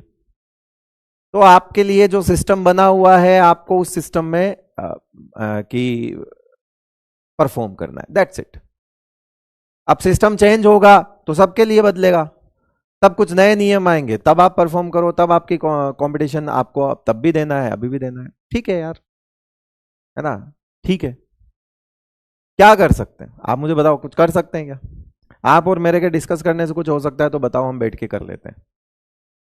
क्योंकि चीज जो एक तरफ से सही है वो दूसरी तरफ से गलत हो जाएगी, दूसरी तरफ से सही है वो दूसरी तरफ से गलत हो जाएगी। तो ये चीज, ये तराजू कभी बराबर नहीं हुआ, ठीक है ना, वो वाली बात है। तो रहने दो इसे। मैच्योरिटी यही है कि आप काम करो, पढ़ते रहो, और जो चीजें हैं उसके अंदर सेलेक्ट होकर दिखाओ आप, ठीक है। टफ है तो सबके लिए टफ है फिर, और इजी है तो सबके लिए इजी है बेटा, है ना। तो थोड़ा समझो, मैच्योरिटी लेवल लेके आओ। ग्रुप 12th एलिमेंट्स को हम ट्रांजिशन एलिमेंट नहीं कहा जाता, है ना। Group 12th elements do not considered as transition element, ऐसा भी लिख सकते हो आप, पूरा लिख लो, मुझे कोई दिक्कत नहीं है। Do not considered as transition element,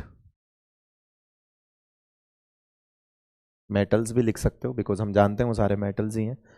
कौन कौन से, है ना, because they have completely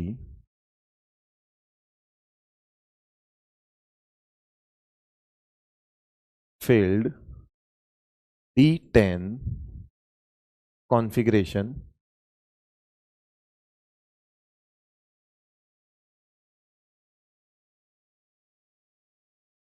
zinc, cadmium,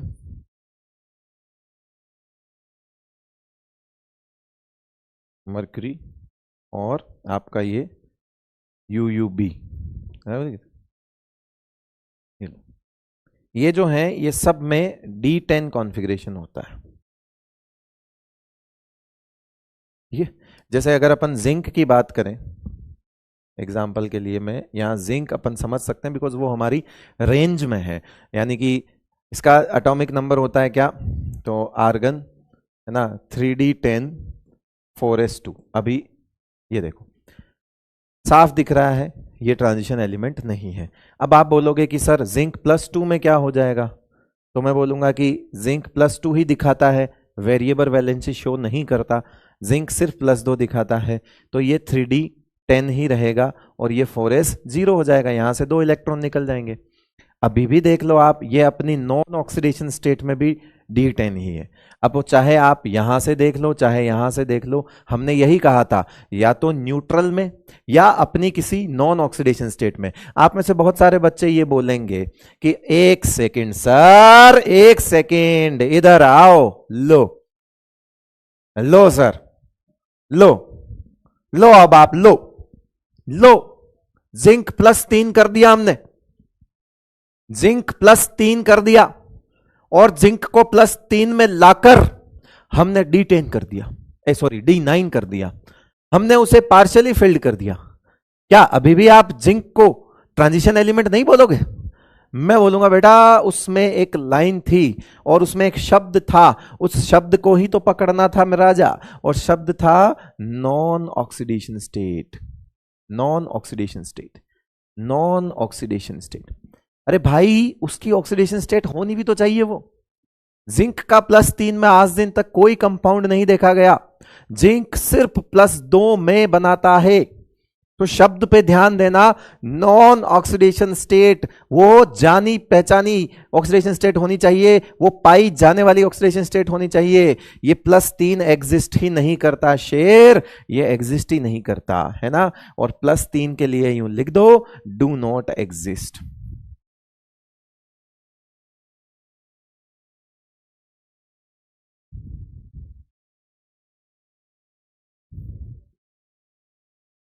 +3 in zinc do not exist, है या डज नॉट एग्जिस्ट भी लिख सकते हो। हाँ ठीक है, कोई बात नहीं, अंग्रेजी नहीं सिखा रहा हूं सर। यूयूबी की जगह मेरे में CN दिया हुआ है। अरे यार, ओ CN लिख दे, CN लिख दे, कोपरनीसियम लिख दे, लिख दे यार, लिख दे भाई, लिख दे। गलती हो गई मेरे से।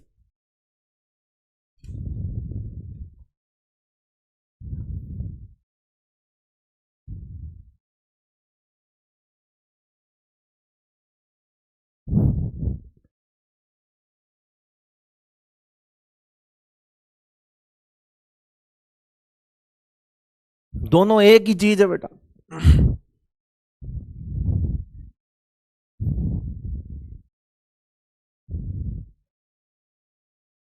घर पे नाम चिंटू है, स्कूल में चमन लाल है, लेकिन चमन लाल और चिंटू एक ही है बेटा। शक्तिमान ही गंगाधर है, गंगाधर ही शक्तिमान है। शेर आजा लिख। अब हम जो हमने पढ़ा है वो एनसीईआरटी में कहां लिखा हुआ है? देखिए लिखा हुआ है। मैंने कहा ना मैं एनसीईआरटी की लाइंस भी लेके आऊंगा, यह आपको नोट नहीं करनी है क्योंकि वो तो एनसीईआरटी आप पढ़ोगे। In d block of the periodic table contains the element with group 3 to 12 in which the d orbitals are progressively filled in each of the 4 long period। 4 long period कौन से हैं? Period number 4, period number 5, period number 6, period number 7। हमने लिखा ये वो कौन से 4 period हैं जिसकी बात ये कर रहा है? ये 4 पीरियड हैं, 4, 5, 6, 7। ये 4 पीरियड हैं जिसकी बात ये कर रहा है। ठीक है भाई, है ना? तब एफ ब्लॉक, चलो एफ ब्लॉक की बात हम बाद में करेंगे, मगर इतना तो आता ही है तो पढ़ सकते हैं, हालांकि हम बाद में करेंगे। The F block consist of the elements in which 4f and 5f orbitals are progressively filled. ये जब मैं एफ ब्लॉक स्टार्ट करूंगा तब बताऊंगा। They are placed in a separate panel at the bottom of the periodic table. हमें पता है कि वो सेपरेट पैनल पे रखे हुए हैं। The name transition metals and the inner transition metals are often used to refer to the elements of D and F block respectively. मैंने कहा इन्हें कहा जाता है ट्रांजिशन, एफ ब्लॉक को कहा जाता है इनर ट्रांजिशन, राइट? ठीक है। और कुछ एनसीईआरटी की चीज है तो साथ के साथ एनसीईआरटी कवर हम कर ही रहे हैं, देख लेते हैं कौन कौन सी चीजें और हैं। यस, 2 और चीजें लो देखो। देर आर मेनली 4 सीरीज, है ना? देर आर मेनली, देखते जाओ बेटा, मैं पूरी एनसीईआरटी साथ के साथ पढ़ा रहा हूं आपको। There are mainly 4 series of the transition metals, 3D series scandium to zinc, 4D series yttrium to cadmium लिखा है हमने, 5D series lanthanum to hafnium to mercury। देखा, lanthanum to hafnium मतलब ये 57 then 72, बीच में कौन आए थे? F block। and 6D series which has actinum and elements from rutherfordium to copernicium, Cm। क्या ये चैप्टर एक लेक्चर में एंड हो जाएगा? नूर फातिमा बेटा 3 सवाल आते हैं, समझ रही ना? हाँ, और हो सकता हो तो अटेम्प्ट भी 3 हो जाए। हाँ, तो एक लेक्चर में खत्म करने, ये 1 शॉट वाली फैशन से बाहर निकलो। ठीक है, वो रिवीजन के लिए सपोर्टिव होती है, मगर सिलेक्शन के लिए 1 शॉट नहीं होता बेटा, रिवीजन के लिए 1 शॉट होता है। ये 1 शॉट वाली चीजों से बाहर आओ। नकली चीजें, फैशन वाली चीजें जिसकी कोई गारंटी नहीं होती, फैशन के इस दौर में गारंटी की इच्छा ना करें, वो वाली बात पढ़ी है ना आपने, दुकानों पे लिखा होता है, वही चीज। ट्रेंड वाली चीजें, क्या बोलते हैं, तड़क भड़क वाली चीजें, 1 शॉट काइंड ऑफ तड़क भड़क। क्या काम का क्या है? रिवीजन का। तूने सब कुछ पढ़ लिया, अब तुझे रिवाइज करना है, 1 शॉट देख। तुझे सिलेक्शन चाहिए, 1 शॉट से ले लूंगा बेटा, 1 शॉट से सिलेक्शन नहीं होता, शॉट तो बहुत मारने पड़ते हैं तब जाके सिलेक्शन होता है।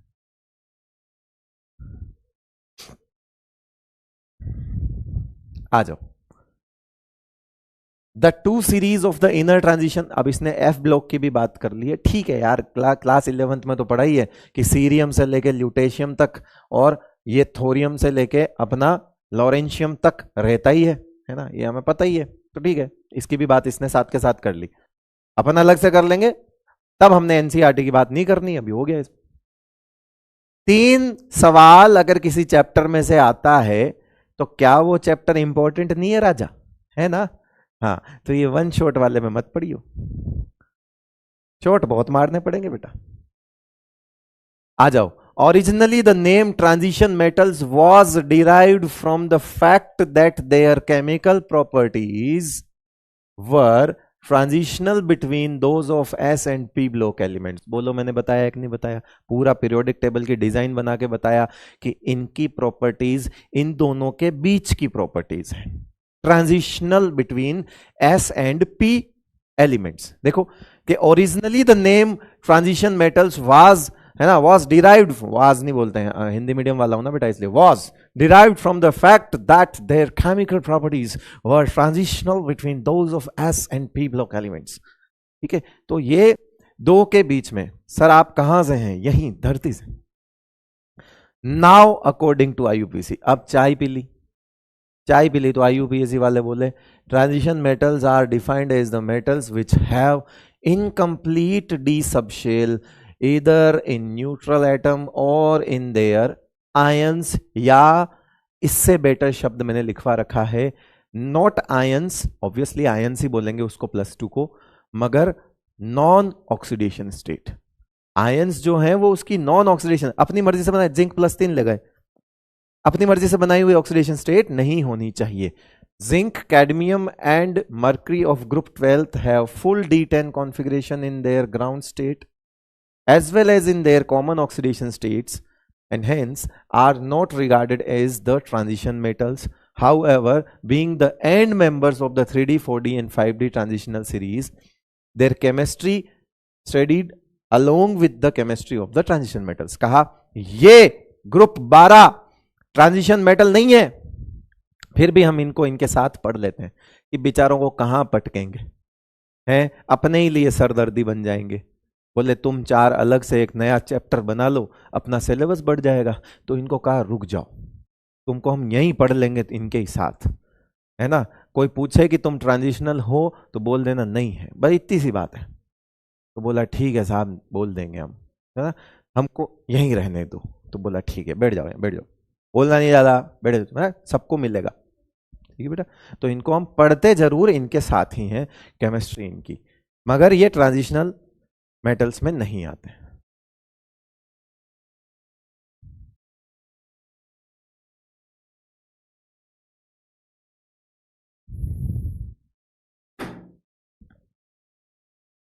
चलिए आगे नेक्स्ट, क्या कोई और है ऐसा?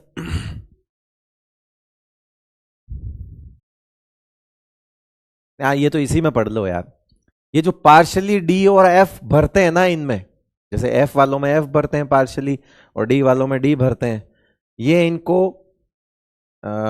बाकी जो नॉन ट्रांजिशन एलिमेंट्स होते हैं ना, कौन से, एस ब्लॉक और पी ब्लॉक, उनसे अलग बनाते हैं।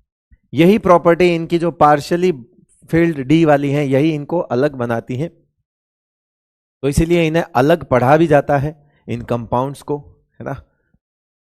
बाकी वैलेंस वाली एप्लीकेबल इन पे भी होती है, इन पे भी। वैलेंस का मतलब वही है जो इलेक्ट्रॉन केमिकल रिएक्शन में पार्टिसिपेट करते हैं, है ना, वो सब वैलेंस इलेक्ट्रॉन कहलाते हैं। तो वो सेम थियरी यहां पर भी एप्लीकेबल है, राइट। वो ऐसे कोई इसका एग्जाम्पल नहीं है, ऐसे ही लिख दी, मैंने कहा ना बहुत सारी बातें ऐसे ही लिख दी। और क्या लिखा है कि बहुत सारे सोना चांदी और प्लेटिनम, है ना, जिनका नाम सुनकर मुंह में पानी आ जाता है, वो भी देखो इसी में है। और इंडस्ट्री ऐसे बड़ी बात कर रहा है, अरे उसे इंट्रोडक्शन का पेज भरना है तो वो भर रहा है ना। ऐसा होता है ना कि कॉपी भरनी है नंबर के लिए, वो चल रहा है। Important metals like iron, copper, industry में जो सबसे ज्यादा इंपॉर्टेंट मेटल्स हैं, आयरन हो गया, कॉपर हो गया, टाइटेनियम हो गया, वो भी देखो हमारे डी ब्लॉक से ही बिलोंग करते हैं, ऐसे कह रहे हैं। मतलब हमारी सोसाइटी में वो एसपी साहब भी रहते हैं, है ना, और हमारी सोसाइटी में वो डीएसपी साहब भी रहते हैं, हमारी सोसाइटी में वो कलेक्टर साहब है साहब, उनका भांजा भी रहता है, हमारी ही सोसाइटी में रहता है। क्या चल रहा है, इंट्रोडक्शन वही चल रहा है। ये बिल्कुल वैसे ही बात कर रहे हैं, कह रहे कि देखो हमारे वो सोना चांदी और प्लेटिनम भी अपने डी ब्लॉक में ही है। क्या अच्छा, हाँ। और वो सुना है आपने, इंडस्ट्री में सबसे ज्यादा काम आता है साहब लोहा, कॉपर और ये अपना टाइटेनियम वगैरह, आप नाम तो सुना होगा टाइटेनियम का, सबसे हार्ड है। हाँ, कि हाँ हाँ वो भी अपना डी ब्लॉक से ही है, अपना से ही चल रहा है, इंट्रोडक्शन चल रहा है।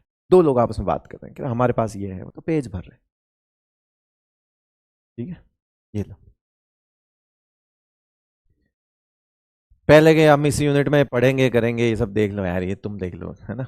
अब मैं ले लगा दी मैंने तो चल गई। तो मैंने क्या किया था कि ऑपरेटर को बोला था कि तू पूरी की पूरी जो चैप्टर है, पूरा का पूरा चैप्टर, उसको एनसीईआरटी को एज इट इज पूरा चैप्टर बना दे मेरा। तू यूं यूं यूं यूं उसने पैराग्राफ टू पैराग्राफ उठा के सीधा पेस्ट कर दिए इस पे। तो ये सब लाइन एनसीईआरटी की ही है। ठीक है भाई, चलिए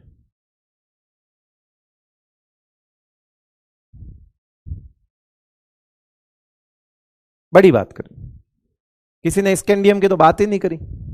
स्कैंडियम कौन है? स्कैंडियम तो किराने की दुकान वाला है जो हमारी सोसाइटी में रहता है, उसकी बात थोड़ी होगी, वो तो एसपी डीएसपी की होगी।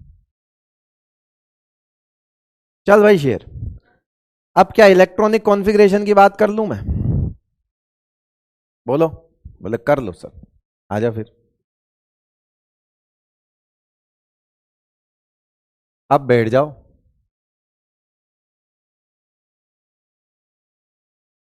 कह रहे बैठे ही हैं, हाँ मतलब चुपचाप बैठ जाना, क्योंकि इलेक्ट्रॉनिक कॉन्फ़िगरेशन है, general electronic configuration of D block.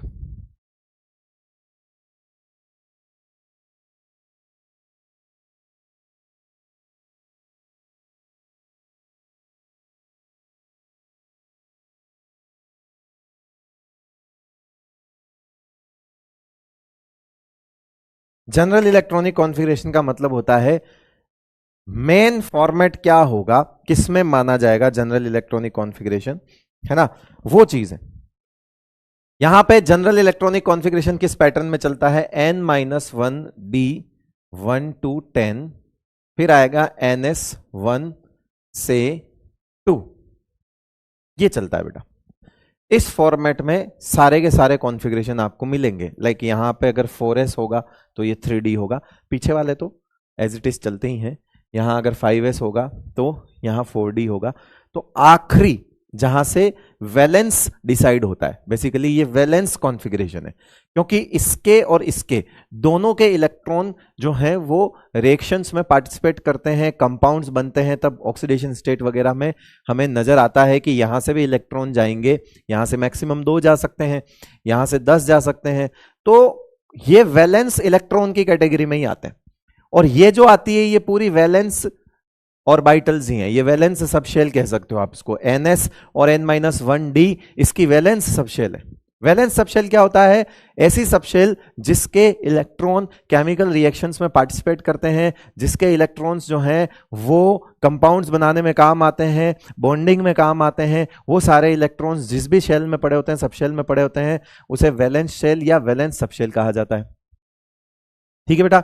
पहले क्या एक डेफिनेशन मानी जाती थी वैलेंस शेल की कि जो आउटर मोस्ट शेल होगी उसे ही वैलेंस शेल कहा जाएगा, लेकिन वो चीज सिर्फ और सिर्फ एस ब्लॉक और पी ब्लॉक में वैलिड थी कि सबसे आउटर मोस्ट को देखो और वैलेंस शेल बोल दो। लेकिन एक ऐसी डेफिनेशन बनाई गई जो सबके लिए एप्लीकेबल हो जाए, वो डेफिनेशन थी कि वो एस और पी के लिए भी एप्लीकेबल हो गई और वो डी के लिए भी एप्लीकेबल हो गई। कुल मिला के वैलेंस, आपसे कोई पूछेगा नहीं, मैं जस्ट आप इंफॉर्मेशन के लिए दे रहा हूं, कहीं साइड में लिख देना कि वैलेंस शेल वो होती है जिसके इलेक्ट्रॉन केमिकल रिएक्शन में पार्टिसिपेट करते हैं, बॉन्डिंग में पार्टिसिपेट करते हैं, बॉन्ड बनाने में काम आते हैं, जिसके इलेक्ट्रॉन निकल कर कंपाउंड्स वगैरह बना सकते हैं। समझ रहे हो मेरी बात को? वो चीज है। अब बात आती है कि यहां जनरल बात कर ही लेते हैं हम। अब नोट लगा के लिख देना MDJ, नोट भी मत लगाओ, MDJ ध्यान रखना कि जहां कहीं पे भी NS अगर 0 दिख जाए, NS अगर 1 दिख जाए तो ये एक्सेप्शनल होंगे।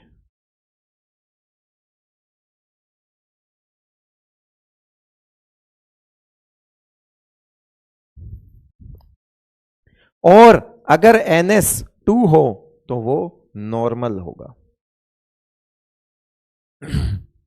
भाई दिमाग में 2 ही तरह के कॉन्फ़िगरेशन, आप बच्चा लोगों के दिमाग में 2 ही तो बातें आती है कि कॉन्फ़िगरेशन नॉर्मल और कॉन्फ़िगरेशन एक्सेप्शनल। तो कैसे पता करें? तो देख बेटा, NS2 अगर ये पूरा भरा हुआ है नॉर्मल है, लेकिन अगर ये 1 है, 0 है, 0 यहां नहीं लिखा गया है बिकॉज 0 ओनली फॉर पैलेडियम होता है। मैं यहां मेंशन कर देता हूं, ओनली फॉर पैलेडियम, है ना, जिसका एटॉमिक नंबर होता है 46। एकमात्र एलिमेंट है जिसका NS 0 होता है, बाकी सारे एक्सेप्शनल में NS 1 होता है, इसका ही 0 होता है। ऐसा नहीं कि 0 वाला और कोई नहीं मिलेगा, ये अकेला है पैलेडियम 46 नंबर, इसमें 0 रहता है। ठीक है। बाकी आप 1 वाले देखो, आपको क्रोमियम कॉपर मिलेगा, ढेर सारे नीचे मिलेंगे आपको। अभी हम इलेक्ट्रॉनिक कॉन्फ़िगरेशन लिखने का एक जुगाड़ देखेंगे है ना, जो मैंने 11th क्लास में नहीं बताया। मैंने कहा कि हम 12th में जाके पढ़ेंगे बेटा, तो आ गई वो बात। हम देखेंगे कॉन्फ़िगरेशन कैसे लिखते हैं। जल्दी से मेरे साथ 3D सीरीज लिख लो, फटाफट से 3D सीरीज। कौन कौन लिखेगा 3D सीरीज, किस किस को पता है, देखो जरा। 3D सीरीज कहां से शुरू होती बेटा? स्कैंडियम से। 3D सीरीज स्कैंडियम से शुरू होती, लिख दो।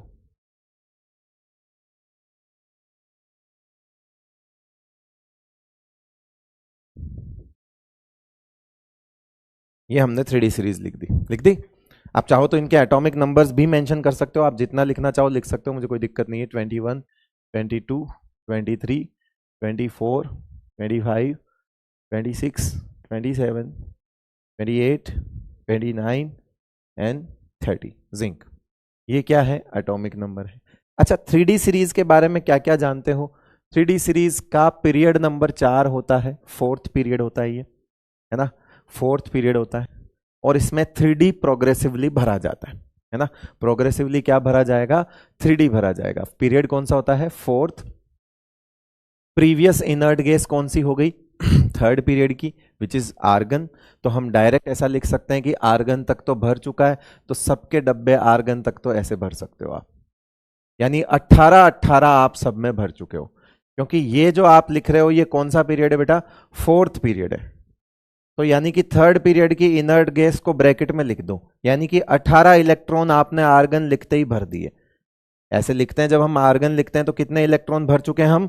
18 इलेक्ट्रॉन भर चुके हैं। अब 18 के बाद ये 18 इलेक्ट्रॉन भर दिया ना इसमें, तो प्रीवियस इनर्ट गैस कौन सी हो गई इसके लिए?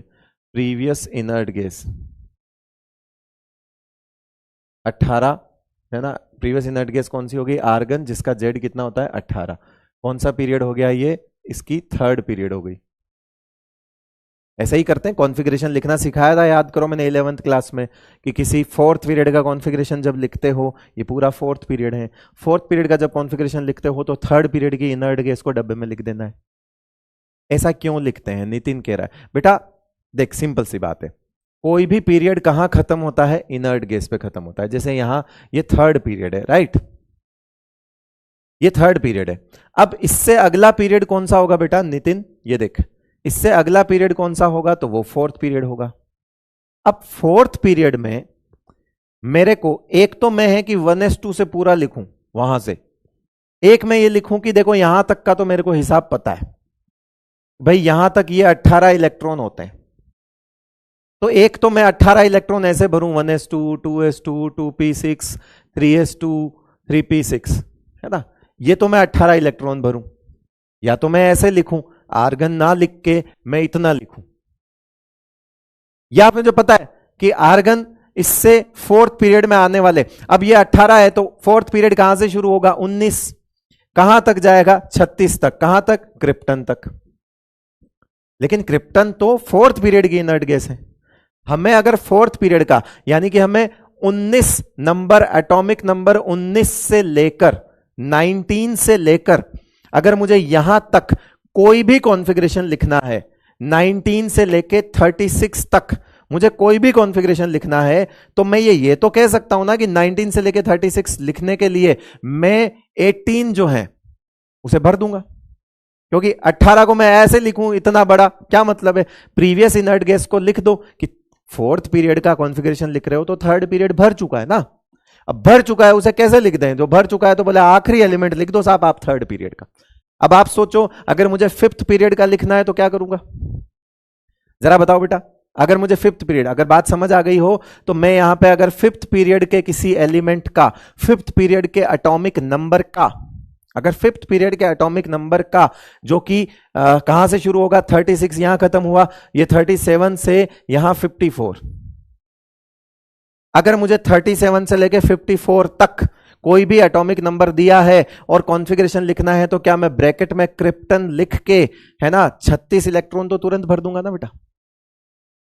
ये तरीका है, और कोई तरीका नहीं है, समझ गए? तो हमें इतना ना भरना पड़े भाई, पहला पीरियड है, 2nd पीरियड है, 1st पीरियड है, 2nd पीरियड है, 3rd पीरियड है। अरे तो 1st, 2nd, 3rd में यही तो होंगे, और क्या होंगे? तो बेटर है आप 3rd का आखिरी उठा लो।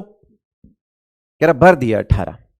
अब 21 में से 18 तो भर दिए ना तूने भाई, टोटल तो 21 ही है अगले के पास, और 18 तूने भर दिए, बचे कितने?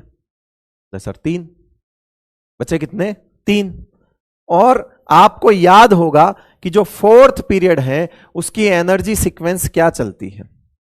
अगर कोई फोर्थ पीरियड है तो उसकी एनर्जी सीक्वेंस क्या चलती है? किस किस को ये याद है? S, S P, S P, S D P, S D P, S F D P, है ना, और एस एफ डी पी, किस किस को याद है? ये काम मैं आपको डी एंड एफ ब्लॉक में इसलिए करवा रहा हूं कि बहुत सारे बच्चे हैं जो मेरे से नहीं पढ़े हुए हैं, उन्हें नहीं पता ये सब, उन्हें नहीं पता ये सब। किस किस को ये चीज याद है? क्या ये सबको याद है? S, S P, S P, S D P, S D P, S F D P, S F D P, किस किस को याद है? याद है बेटा? यहां ये पीरियड ही है, ये फर्स्ट पीरियड है, ये सेकंड है, ये थर्ड है, ये फोर्थ है, ये फिफ्थ है, ये सिक्स्थ है, ये सेवंथ है।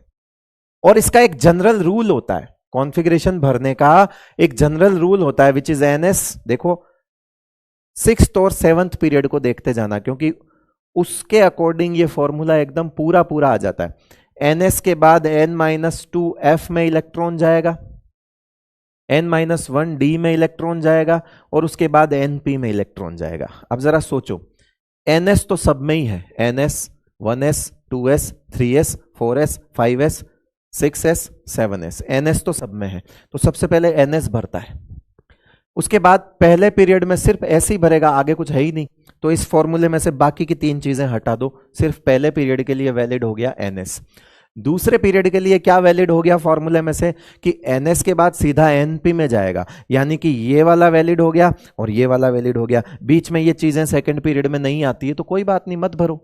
इसके बाद सीधा यहां चले जाओ, ns np। फिर तीसरा पीरियड भी वही सेम, ns np, क्या नाम हो जाएगा? 3s 3p, 3s 3p, sorry 2s 2p, 3s 3p। अब कोई फोर्थ पीरियड का है और उसका कॉन्फ़िगरेशन भरना है, तो सबसे पहले तो वो ब्रैकेट में तो वो लिख दो, पुरानी वाली पहले वाली इनर्ट गैस लिख दो। फिर यहां आओ कि फोर्थ पीरियड की एनर्जी सीक्वेंस क्या होती है, तो बोले s होती है, d होती है और p होती है।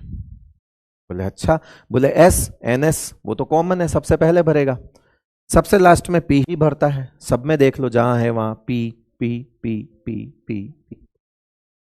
अब लेकिन फोर्थ में हमारे पास बीच में बेटा डी आ गया, आया कि नहीं आया? आया, डी आ गया। लेकिन अब इसमें से डी कहां है? एफ नहीं आया, हटा दो। जो फॉर्मूला जिस पीरियड के अकॉर्डिंग जैसा बैठेगा, इस फॉर्मूले में से वो चीज हम हटा देंगे और उसे अकॉर्डिंगली मॉडिफाई कर लेंगे। लाइक पहले पीरियड में सिर्फ एनएस है, दूसरे पीरियड में एनएस के बाद एनपी, तीसरे में भी एनएस के बाद एनपी, तो बाकी 2 के हटा दिए। फोर्थ पीरियड में एस के बाद डी और फिर पी है,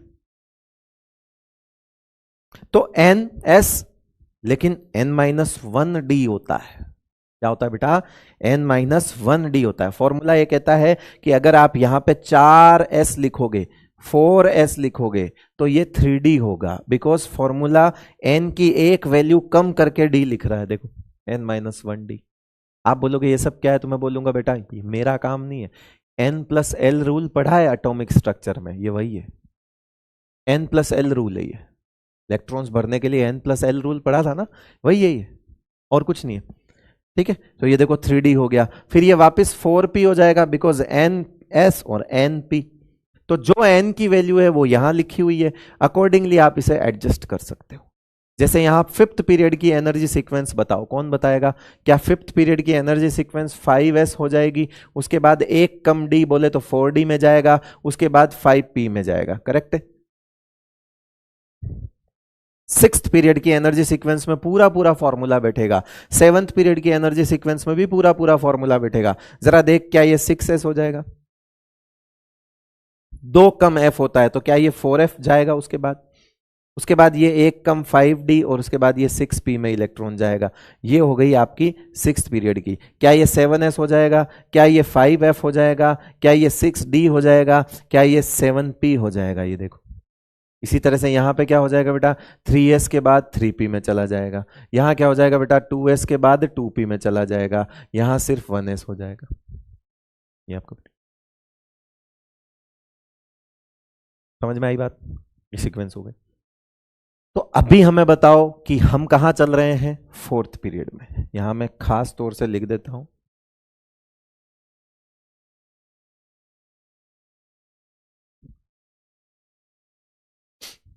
अभी हम कहां चल रहे हैं, हमारा पीरियड कौन सा है, फोर्थ। तो हम कौन सी सीक्वेंस उठाएंगे, एसडीपी उठाएंगे। कौन सी सीक्वेंस उठाएंगे बेटा, एसडीपी उठाएंगे। अब एसडीपी उठाएंगे तो सुनो, एसडीपी उठाएंगे तो फोर्थ पीरियड है, तो एसडीपी के हिसाब से सुनना मेरी बात को, क्या ये 4s हो जाएगा, उसके बाद 3d में जाएगा, और उसके बाद 4p में जाएगा, करेक्ट है, जाएगा नहीं जाएगा। अब 4p की जरूरत तो हमें पड़ेगी नहीं, बिकॉज हम अभी तो डी ब्लॉक पढ़ रहे हैं, और डी ब्लॉक में तो यह कहा जाता है कि प्रोग्रेसिवली जब डी भरा रहा होगा उसे ही डी ब्लॉक कहा जा रहा होगा। जब इसमें इलेक्ट्रॉन जा ही रहा होगा तो ये तो पी ब्लॉक हो जाएगा ना, फिर ये तो फिर 31 नंबर हो जाएगा बेटा, क्योंकि 30 तक तो इसमें इलेक्ट्रॉन जाने की जरूरत ही नहीं पड़ेगी। वो तो 31 होगा गैलियम, जिसमें P1 हो जाएगा। आप खुद सोच लो, आप खुद सोचो, यहां 21 है, 18 तुमने यहां भर दिए, 2 तुम इसमें भर सकते हो, 10 तुम इसमें भर सकते हो, कितने हुए ये जोड़ियो जरा, 18 + 2 + 10 कितने हुए, कितने हुए, 30। यानी कि जब ये पूरा भर जाएगा, ये पूरा भर जाएगा, तो टोटल 30 हो जाएंगे क्या, 18 होता है इसका, 2 कितने हो गए, 20, 10, 30। अब जब मुझे इसमें इलेक्ट्रॉन डालने का नंबर आएगा तो वो तो 31 होगा ना, और 31 तो है ही नहीं डी ब्लॉक का, वो तो पी ब्लॉक का है। तो बात फिर से समझ आ गई होगी कि 31 जो है 31वां इलेक्ट्रॉन कहां जाएगा, 4p में जाएगा। और जब 31वां इलेक्ट्रॉन 4p में जाएगा तो वो ये बताएगा कि देखो मैं पी ब्लॉक का एलिमेंट हूं, गैलियम, क्योंकि हमने कहा है आखिरी इलेक्ट्रॉन जिस भी सबशेल में जाता है वही उसका ब्लॉक बन जाता है। अरे बात समझ आ रही है, अरे फील तो आ रहा है, समझ तो आ रहा है बेटा। इतना उधेड़ के धागा खोल के कोई नहीं पढ़ाएगा बेटा, किसी का मन नहीं होता इतना रज रज के पढ़ाने का, ईमानदारी से बात बोल रहा हूं। हम तो बैठते हैं टीचर्स के बीच में, हम जानते हैं इतना कोई नहीं पढ़ाता। मैं आपको ये कॉन्फ़िगरेशन लिखे लिखाए भी दे दूंगा ना, तब भी आप मुझे अच्छा ही बोलोगे। ये तो मैं एक्स्ट्रा ही कर रहा हूं, ठीक है। तो इसीलिए 4p की जरूरत नहीं पड़ती है, बिकॉज हमें इतने इलेक्ट्रॉन्स अभी फिल करने की जरूरत नहीं, क्योंकि हमें तो 30 तक ही भरने हैं ना। 31वां इलेक्ट्रॉन मुझे डालना होगा तो मैं यूज कर लूंगा। तो लेकिन ऐसा नहीं कि सर क्या ये सीक्वेंस में नहीं आता है, आएगा वो तो सीक्वेंस में, एसडीपी है, लेकिन हमें अभी फिलहाल पी की जरूरत नहीं है, बिकॉज हमें 30 तक ही काम चलाना है, क्योंकि हमारा पीरियड हम जहां तक डिस्कस कर रहे हैं वो लास्ट 30 है। 31वें की हम डिस्कस नहीं करेंगे, बिकॉज वो डी ब्लॉक का नहीं है, ठीक है। तो हम यहां पे 4p की बात नहीं करें, हटा देते हैं। चलो फिर, तो यहां पे हम क्या लिखेंगे, 4s और 3d। अब सुनना बेटा बात को, कि 4s और 3d किताबें क्या करती है वो सुनो। किताबें क्या करेगी, इसको ऐसे लिखेगी, आर्गन, 3d और 4s, आर्गन, 3d और 4s।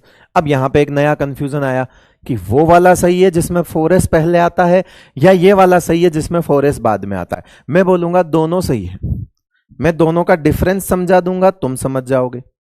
मैं दोनों का डिफरेंस समझा दूंगा, तुम समझ जाओगे। बताओ 3 बड़ा या 4, कौन सी संख्या बड़ी है, बोले 4 बड़ी है। तो हमने छोटी क्लासों में भी पढ़ा और एटॉमिक स्ट्रक्चर में भी पढ़ा कि ये न्यूक्लियस हैं, ये energy levels n = 1, n = 2, n = 3, n = 4, ऐसा पढ़ा हमने, पढ़ा। तो अगर आप शेल नंबर के हिसाब से चलते हो, जो कि इंक्रीजिंगली न्यूक्लियस से दूर होती जाती है, लाइक 1 न्यूक्लियस के पास हैं, 2 न्यूक्लियस से दूर हैं, 3, 4 ये आउटर बनती जा रही है, ये सबसे इनर है, ये उससे आउटर, ये आउटर, ये सबसे आउटर। और ये बेसिकली मैथमेटिकल वैल्यू से भी इंक्रीज हो रहा है, 1, 2, 3, 4। बुक्स क्या करती है, बुक्स ये लिखती है कि 3 बड़ा है या 4, तो बोले 4 बड़ा है, बोले उसे बाद में लिखो, उसे बाद में लिखो, उसे बाद में भरो नहीं, उसे बाद में लिखो। इसका मतलब यह कहीं नहीं है कि उसे बाद में फिल किया गया है। ये सबसे बड़ा कंफ्यूजन बच्चों में सुन लेना, उसे बाद में लिखना का मतलब यह नहीं है कि उसे बाद में ही भरा गया है। This is not sequence. Sequence तो ये रही सीक्वेंस, यानी कि इलेक्ट्रॉन गया तो पहले 4s में ही है, और उसके बाद 3D में जाएगा, क्योंकि ये चीज तो गलत नहीं हो सकती। This is n+l rule. ये जो फॉर्मूला नीचे लिखा हुआ है इस पर पूरी पीरियोडिक टेबल बनी हुई है, और ये पूरा फॉर्मूला बेस्ड है किस पर? n+l रूल पे। एंड n+l रूल हमें समझाता है कि पहले इलेक्ट्रॉन कहां जाएगा और बाद में कहां जाएगा। तो n+l रूल के अकॉर्डिंग आप देखोगे तो पहले 4s में जाएगा एंड देन 3D में जाएगा। लेकिन आप बोलोगे सर 3D पहले 4s बाद में लिखा, तो क्या पहले 3D में गया? नहीं, ये सिर्फ रिप्रेजेंटेशन है ना। लेकिन पता होना चाहिए पहले इलेक्ट्रॉन किस में जा रहा है। भूलोगे तो नहीं, पहले किस में जाएगा बेटा? इसमें जाएगा। तो इसमें कितने भरते हैं? 2 भरते हैं। कितने भरते हैं इसमें? 2 भरते हैं। 2 इलेक्ट्रॉन भर दिए तुमने इसमें, ठीक है। कितने इलेक्ट्रॉन भर दिए हमने इसमें? 2 इलेक्ट्रॉन भर दिए। 18 और 21 में कितना डिफरेंस है? 3 का। 2 यहां भर दिए तो 1 यहां भर दो, बात खत्म। अब आप इसे ऐसा भी कर सकते हो, ऐसे, मगर वो प्रैक्टिस ये नहीं डालनी है कि आपने 1 इसमें डालने के बाद 2 इलेक्ट्रॉन इसमें डाले, नहीं, पहले 2 इसी में गए, पहले तो ns में ही जाएगा, चाहे कुछ भी हो जाए। तो पहले इसी में गए फिर उसमें गए, लिख देते हैं ऐसे, वो भी सही है तरीका, ये भी सही है। तो ये इस पे ज्यादा अपने को वाद विवाद नहीं करना है, इस पे डिबेट नहीं करनी है अपने को कि कौन सा सही है कौन सा गलत है। दोनों सही है, दोनों ठीक है, दोनों सही है। क्या तरीका है, क्या डिफरेंस है, मैंने सिखा दिया। किताबें कैसे लिखती कोई फर्क नहीं पड़ता, मैटर नहीं करती ये चीज, ठीक है भाई। तो क्या मैं यहां पे अब वही वाला तरीका लिख सकता हूं, सेम चीज लिख सकता हूं? तो चलो अपन अपने वाले तरीके से लिख लेते हैं। 4s 3d, 4s 3d, 4s 3d, 4s 3d, 4s 3d, 4s 3d, 4s 3d, 4s 3d, 4s 3d। सोचो एक्सेप्शन नाम की कोई चीज नहीं होती तो तुम इसे कैसे फिल करते? तो बोले सर हम तो नॉर्मल करते जैसा आप सिखा रहे हो। बोले 2-2 सब में डालते? बोले हाँ। और जो डिफरेंस है वो आगे डालते? बोले हाँ। क्या डिफरेंस है कि अगर ये 1 है तो ये 2 होता है, ये 3 होता है, ये 4 होता है, ये 5 होता है, ये 6 होता है, ये 7 होता है, ये 8 होता है, ये 9 होता है, ये 10 होता है। नियम तो यही कहता है ना, नियम तो यही कहता है। लेकिन हमने कहा कि नियम तो फॉलो होता ही नहीं है। अभी मैंने बोला कि अगर ns 0 या 1 हो तो वो एक्सेप्शनल कॉन्फ़िगरेशन की कैटेगरी में आता है, और ns2 का होना नॉर्मल है। आप सब जानते हो कि हमें भी पता है कि इसमें 2 जगह पर चीज फॉलो नहीं होती। वो 2 जगह कौन सी है जिसको आप अलग से mdj बना के लिख दो कि अगर mdj लिखो तो mdj याद रखना for the 3D series. 3D series का mdj क्या होता है बेटा? 3D सीरीज का mdj होता है कि D4 और D9 नहीं होते, D4 और D9 नहीं होते हैं, D5 और D10 रिपीट होते हैं।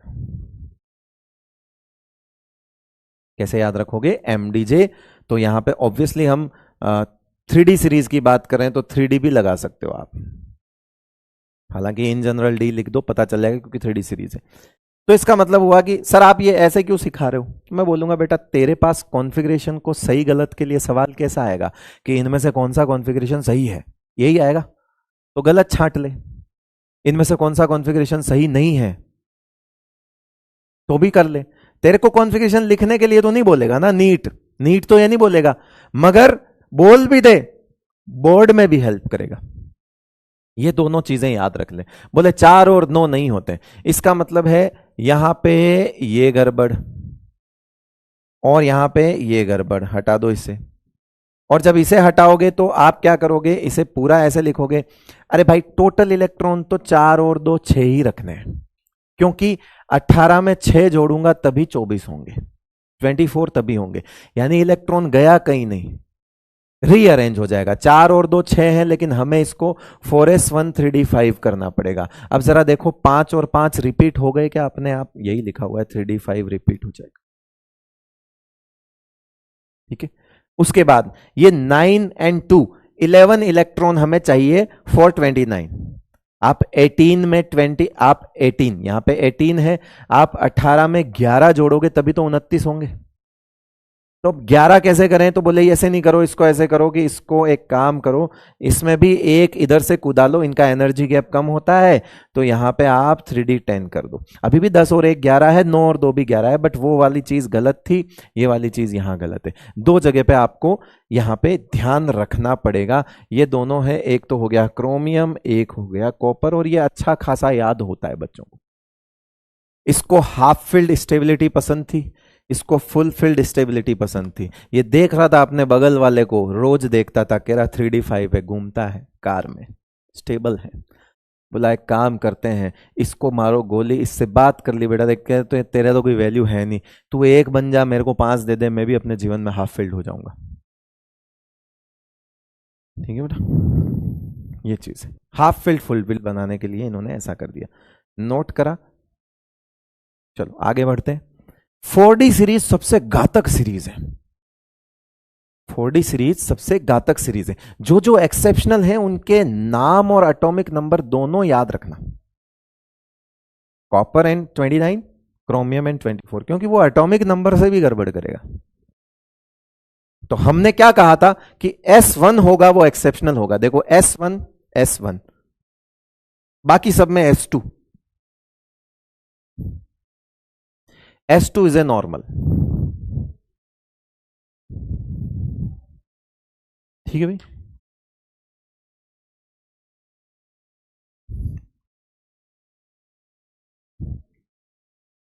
कॉपर +2 एग्जिस्ट करता है ना, होगा ट्रांजिशन मेटल। कॉपर +2 एग्जिस्ट करता है कंपाउंड्स में, कंपाउंड्स में करता है, एक्वस मीडियम में करता है ना, करता है कॉपर +2।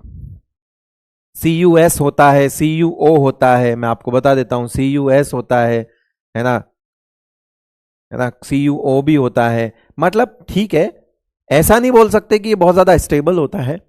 +2 कॉपर की एक्वस मीडियम में सबसे ज्यादा स्टेबल होता है, कॉपर +2 एक्वस मीडियम में सबसे ज्यादा स्टेबल होता है। आपने CuSO4 सुना ही होगा ना, CuSO4 तो कॉपर +2 में ही तो है। तो कॉपर +2 में D9 हो जाएगा, देख जरा, कॉपर +2 में क्या हो जाएगा, D9। कॉपर +2 में कितना हो जाएगा, D9 हो जाएगा।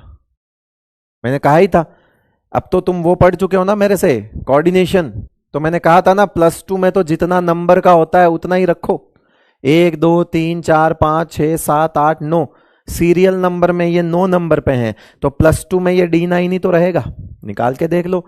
+1 में D10, 0 में D10, +1 में यहां से गया D10, +2 में अब फिर वहां से निकलेगा तो D9 हो जाएगा। तो कॉपर ट्रांजिशन मेटल है, चिंता मत कर।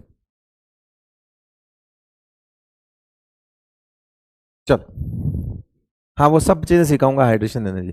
4D सीरीज लिखो फटाफट, 4D सीरीज, ज्यादा टाइम नहीं लगाना है, लिखो 4D सीरीज। 4D सीरीज कहां से शुरू होती है, यारी जरा निभा मौत तक, याद है?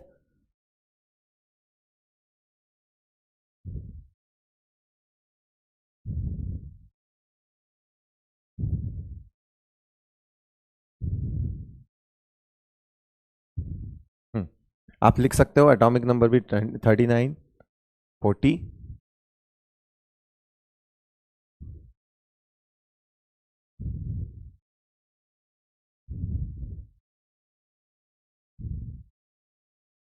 क्योंकि ये 4D सीरीज है तो ऑब्वियसली इसका पीरियड तो 5वां हो गया, पीरियड 5वां हो गया। प्रीवियस इनर्ट गैस कौन सी हो गई, वो 4th पीरियड की हो गई, क्रिप्टन। तो अब इनमें सब में डब्बों में क्या आ जाएगा, क्रिप्टन आ जाएगा, यानी कि 36 36 तो चेप चुके हो तुम, भर चुके हो।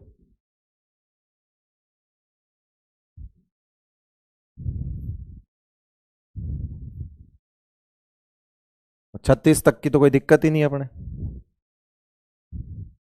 ये लो। आगे के अपने को किस में भरने हैं, तो बोले आगे के सीक्वेंस में भरने हैं। 5th पीरियड की sequence SDP, sequence of 5th period क्या होगा, ये सीक्वेंस क्या होगी, SP S SP SP SDP SDP। तो यानी कि जो फोर्थ की सीक्वेंस है वही इसकी होगी, तो सीक्वेंस क्या होगी?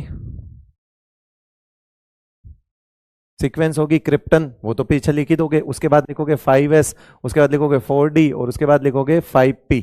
5p की हमें जरूरत यहां पड़ेगी नहीं, ठीक है, तो हम बाकी दो तो लिख ही देंगे। चलो कह रहे शॉर्ट ट्रिक दो, ये तो 11वीं में दे दी ना, कितनी दूंगा? हर बार अलग अलग लेगा क्या तू? है? चलिए, तो हम अपनी सीक्वेंस पे ही रहते हैं, किताबों में कैसा लिखा होता है उससे रहने देते हैं। 5s के बाद 4d, 5s 4d, ये बड़ी मजेदार सीरीज है, इसमें दिमाग का स्क्रू ढीला हो जाएगा। 4d, लेकिन ठीक है, मैं हूं तो चिंता करने की जरूरत कहां है। अभी आ जाएगा mdj।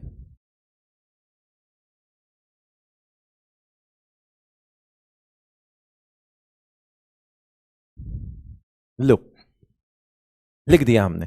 हम 5p नहीं लिख रहे हैं बिकॉज हम p ब्लॉक की बात नहीं करेंगे, वो 49 नंबर होगा जिसमें वो उसमें पहला इलेक्ट्रॉन जाएगा, सेम जैसा पीछे था वैसे ही, है ना। तो हम क्या करेंगे, हम नियम से चलेंगे। पहले नियम क्या कहता है, बोले इसमें दो, इसमें एक, ये दो दो पूरे भरेंगे, पहले ये दो पूरा भर, नियम तो यही कहता है कि इसको पूरा भरो, रूल तो रूल है, रूल ये कहता है कि इसको पूरा भरो, ठीक है। फिर रूल ये कहता है कि बचे हुए इसमें डालो, तो फिर तो सीक्वेंस ऐसे बनेगी 1 2 3 4 5 6 7 8 9 ये 10, रूल कहता है। रूल है नहीं ना, प्रॉब्लम वही है। आओ एमडीजे, और एमडीजे क्या कह रहा है, देखो एमडीजे कह रहा है कि यह 4 6 और जो क्या है 9 है ना, नहीं होंगे। क्या बोला मैंने, सॉरी 4 नहीं, 3 6 और 9 नहीं होंगे, गलत बोल दिया। 3 6 और 9 नहीं होंगे, ये देखना है हमें। 3 6 और 9 नहीं होंगे, कैसे याद रखोगे? 3 6 और 9 नहीं होंगे, क्या याद रखोगे? जैसे मैंने वहां कहा था ना, तो यहां पे आएगा 4d3 4d6 एंड 4d9 नहीं होंगे। क्या होंगे? तो वही 4d5 रिपीट होगा और 4d10 रिपीट होंगे, ये चीज है।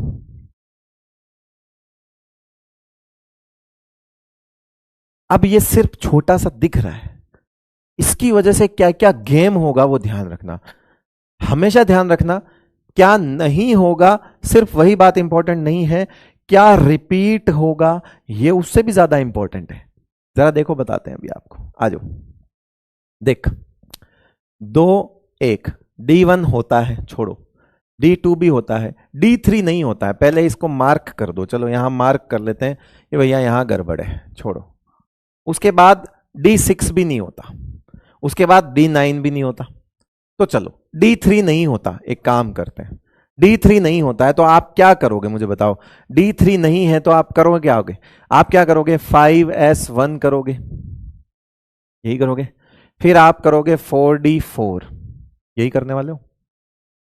आप 5s1 करके इसको 4d4 करोगे, अरे भाई 3 और 2 5, 1 और 4 5, ऐसे ही करोगे।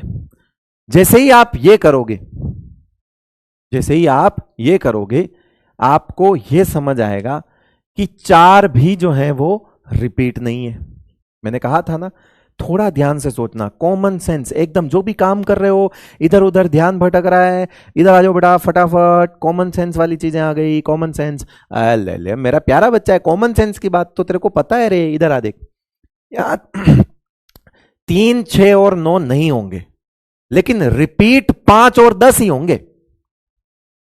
अगर मैं इसे 4 छोड़ दूं, अगर मैं इसे 4 छोड़ दूं तो 4 तो रिपीट हो गया, फिर तो 4 रिपीट होता नहीं है, इसका मतलब लफड़ा। बोले क्या, बोले इसे हटाओ, बोले किसे हटाएं, बोले इसे भी हटाओ, इसको भी। अब वो उसके चक्कर में इसे भी चेंज करना पड़ा और इसे लिखना पड़ा 5s1 और 4d5, ये भी चेंज होगा साहब। मार्क करते जाना, पूरे के पूरे पूरे के पूरे पूरे का पूरा परिवार ये ऐसा रखा है, ये भी एक्सेप्शनल और इसकी वजह से ये भी एक्सेप्शनल हुआ। अब देखो जरा, 5 और 5 रिपीट हो गए, हमारी बात आ गई। आगे चलते हैं साहब, यहां से शुरू करेंगे। 5 और 5 रिपीट हो गए तो छोड़ दिया इसको, बोले ठीक है सही है, हमारा मैच कर रहा है। अब 6 नहीं होता, काट दो।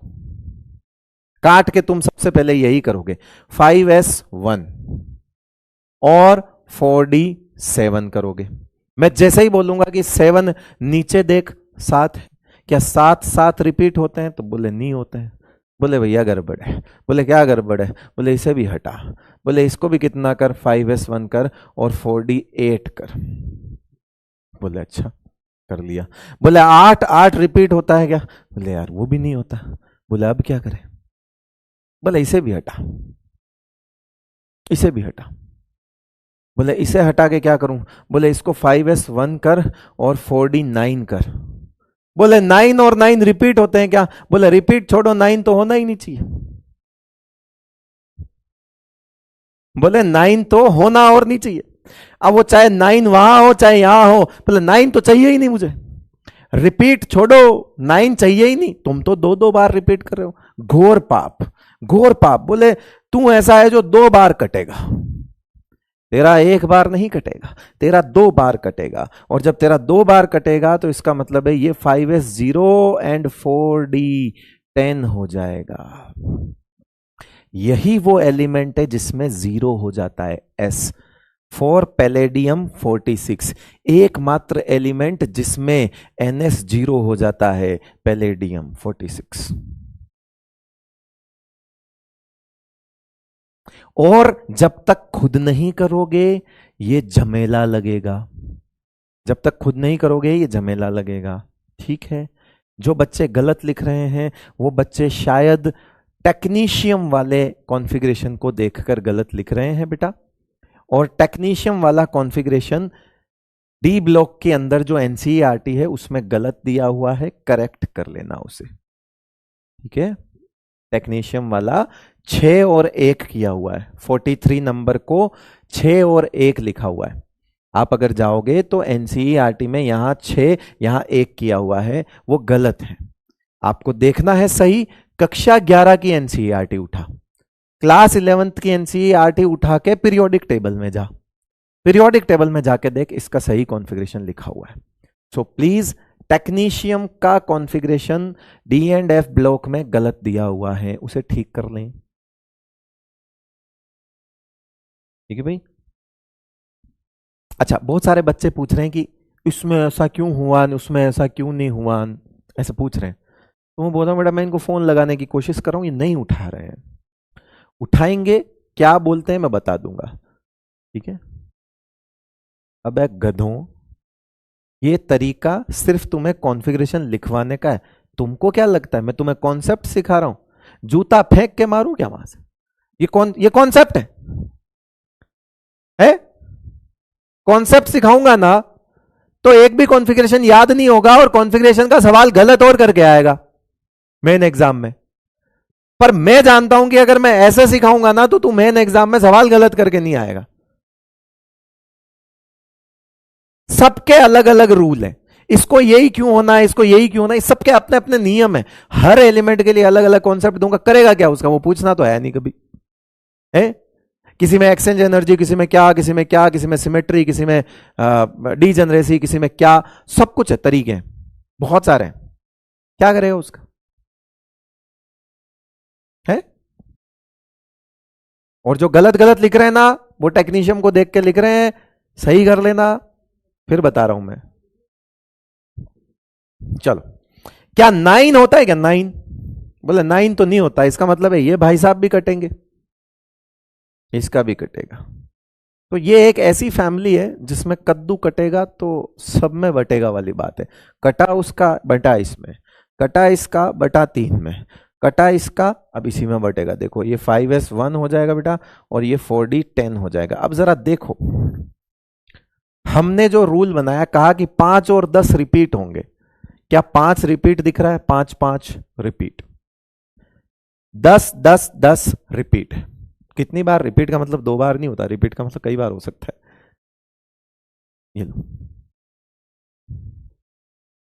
अब इसी तरह से आपको 5D सीरीज लिख के लानी है, करके आओगे?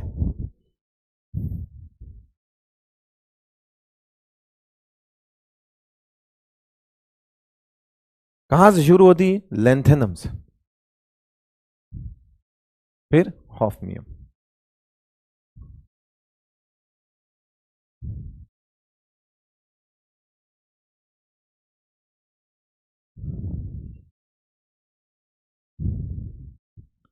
आपको पता होना चाहिए कि ये 57 भले ही होता हो, मगर यहां एक बहुत बड़ा डिफरेंस आता है, और वो एफ ब्लॉक का आता है, और ये 72 आ जाता है। 73, 74, 75, 76, 77, 78, 79 एंड 80। डिफरेंस जो है वो मैं बता देता हूं। यहां पे हमें, क्योंकि ये 5D सीरीज है, तो एन हो गया हमारा 6th पीरियड है, 6th पीरियड है, ठीक है। प्रीवियस इनर्ट गैस इसमें जीनोन हो जाएगी। यहां क्या लिखेंगे हम? प्रीवियस सब, आप एक काम करना, मैं अभी आपको होमवर्क दे के जा रहा हूं, सब में जीनोन भर देना, ये काम कर लेना, ठीक है। सब में ये कर लेना, सब में जीनोन लिख देना, ठीक है। उसके बाद SFDP रहता है इसमें, क्या रहता है बेटा? SFDP। 6th पीरियड है तो SFDP सीक्वेंस चलेगी, तो 6S, उसके बाद 4F, उसके बाद 5D, और उसके बाद 6P, ये सीक्वेंस चलेगी। तो हमें इस पे ध्यान देना है। तो ये तो क्योंकि F आया नहीं, यहां पे क्या चलेगा? यहां पे चलेगा 6S, उसके बाद सीधा यहां पे क्या आ जाएगा? 5D। अब क्योंकि F तो यहां भर गए, तो यहां पे 6S, फिर 4F14, इन सब में 4F14 भर देना एक साथ। बाकी के काम अपन जैसे कर रहे थे वैसे ही करेंगे। 6S और 5D में जो भी चेंजेस हम लेके आ रहे थे पीछे की तरह, वो कर लेंगे, है ना। यहां पे 5D और इस तरह से 5D चलाना। ये 4F जरूर लिख देना, सब में कॉमन चलेगा ये 4F, और 4F को पूरा भर देना, कॉमन है ये, पूरा भरेंगे। चेंजेस कहां होंगे? इसमें और इसमें। क्या याद रखना है? क्या याद रखना है? सिर्फ इसमें 8 नहीं होता, D8 नहीं होता, बाकी रिपीट होता है। इसमें क्या होता है? D8 नहीं होता, ओनली MDJ। कैसे याद रखोगे बेटा? ओनली 5D8 नहीं होगा, और रिपीट क्या होगा? 5D10 रिपीट होगा। तो जो कुछ चेंजेस आएगा वीरे, वो यहां इन 3 में आएगा। अकॉर्डिंगली ये चीज कर लेना, करोगे? बाकी तो मैं कल करवा ही दूंगा, ठीक है। चलो भाई, तो मिलते हैं। कहाँ गया हमारा थैंक यू? कल के लेक्चर में, जिसमें हम और आगे की बात करेंगे। प्रॉपर्टीज आज हो नहीं पाई, कॉन्फ़िगरेशन पे निकल गया, कोई दिक्कत नहीं है। बहुत सारे बच्चे हैं जिनको कॉन्फ़िगरेशन पढ़ना भी था, बहुत सारे मुझसे नहीं पढ़े हुए भी हैं, बहुत सारों को रिवीजन भी करना था। भगा के क्या करेंगे, है ना, अच्छे से सिखाएंगे। जो मुझसे पढ़े हुए हैं इनफैक्ट, उनको भी कॉन्फ़िगरेशन D एंड F का तो मैंने 11th क्लास में नहीं करवाया था। चलिए, बहुत बहुत शुक्रिया आपका, थैंक यू सो मच, और मिलते हैं कल अगली क्लास में। शुक्रिया।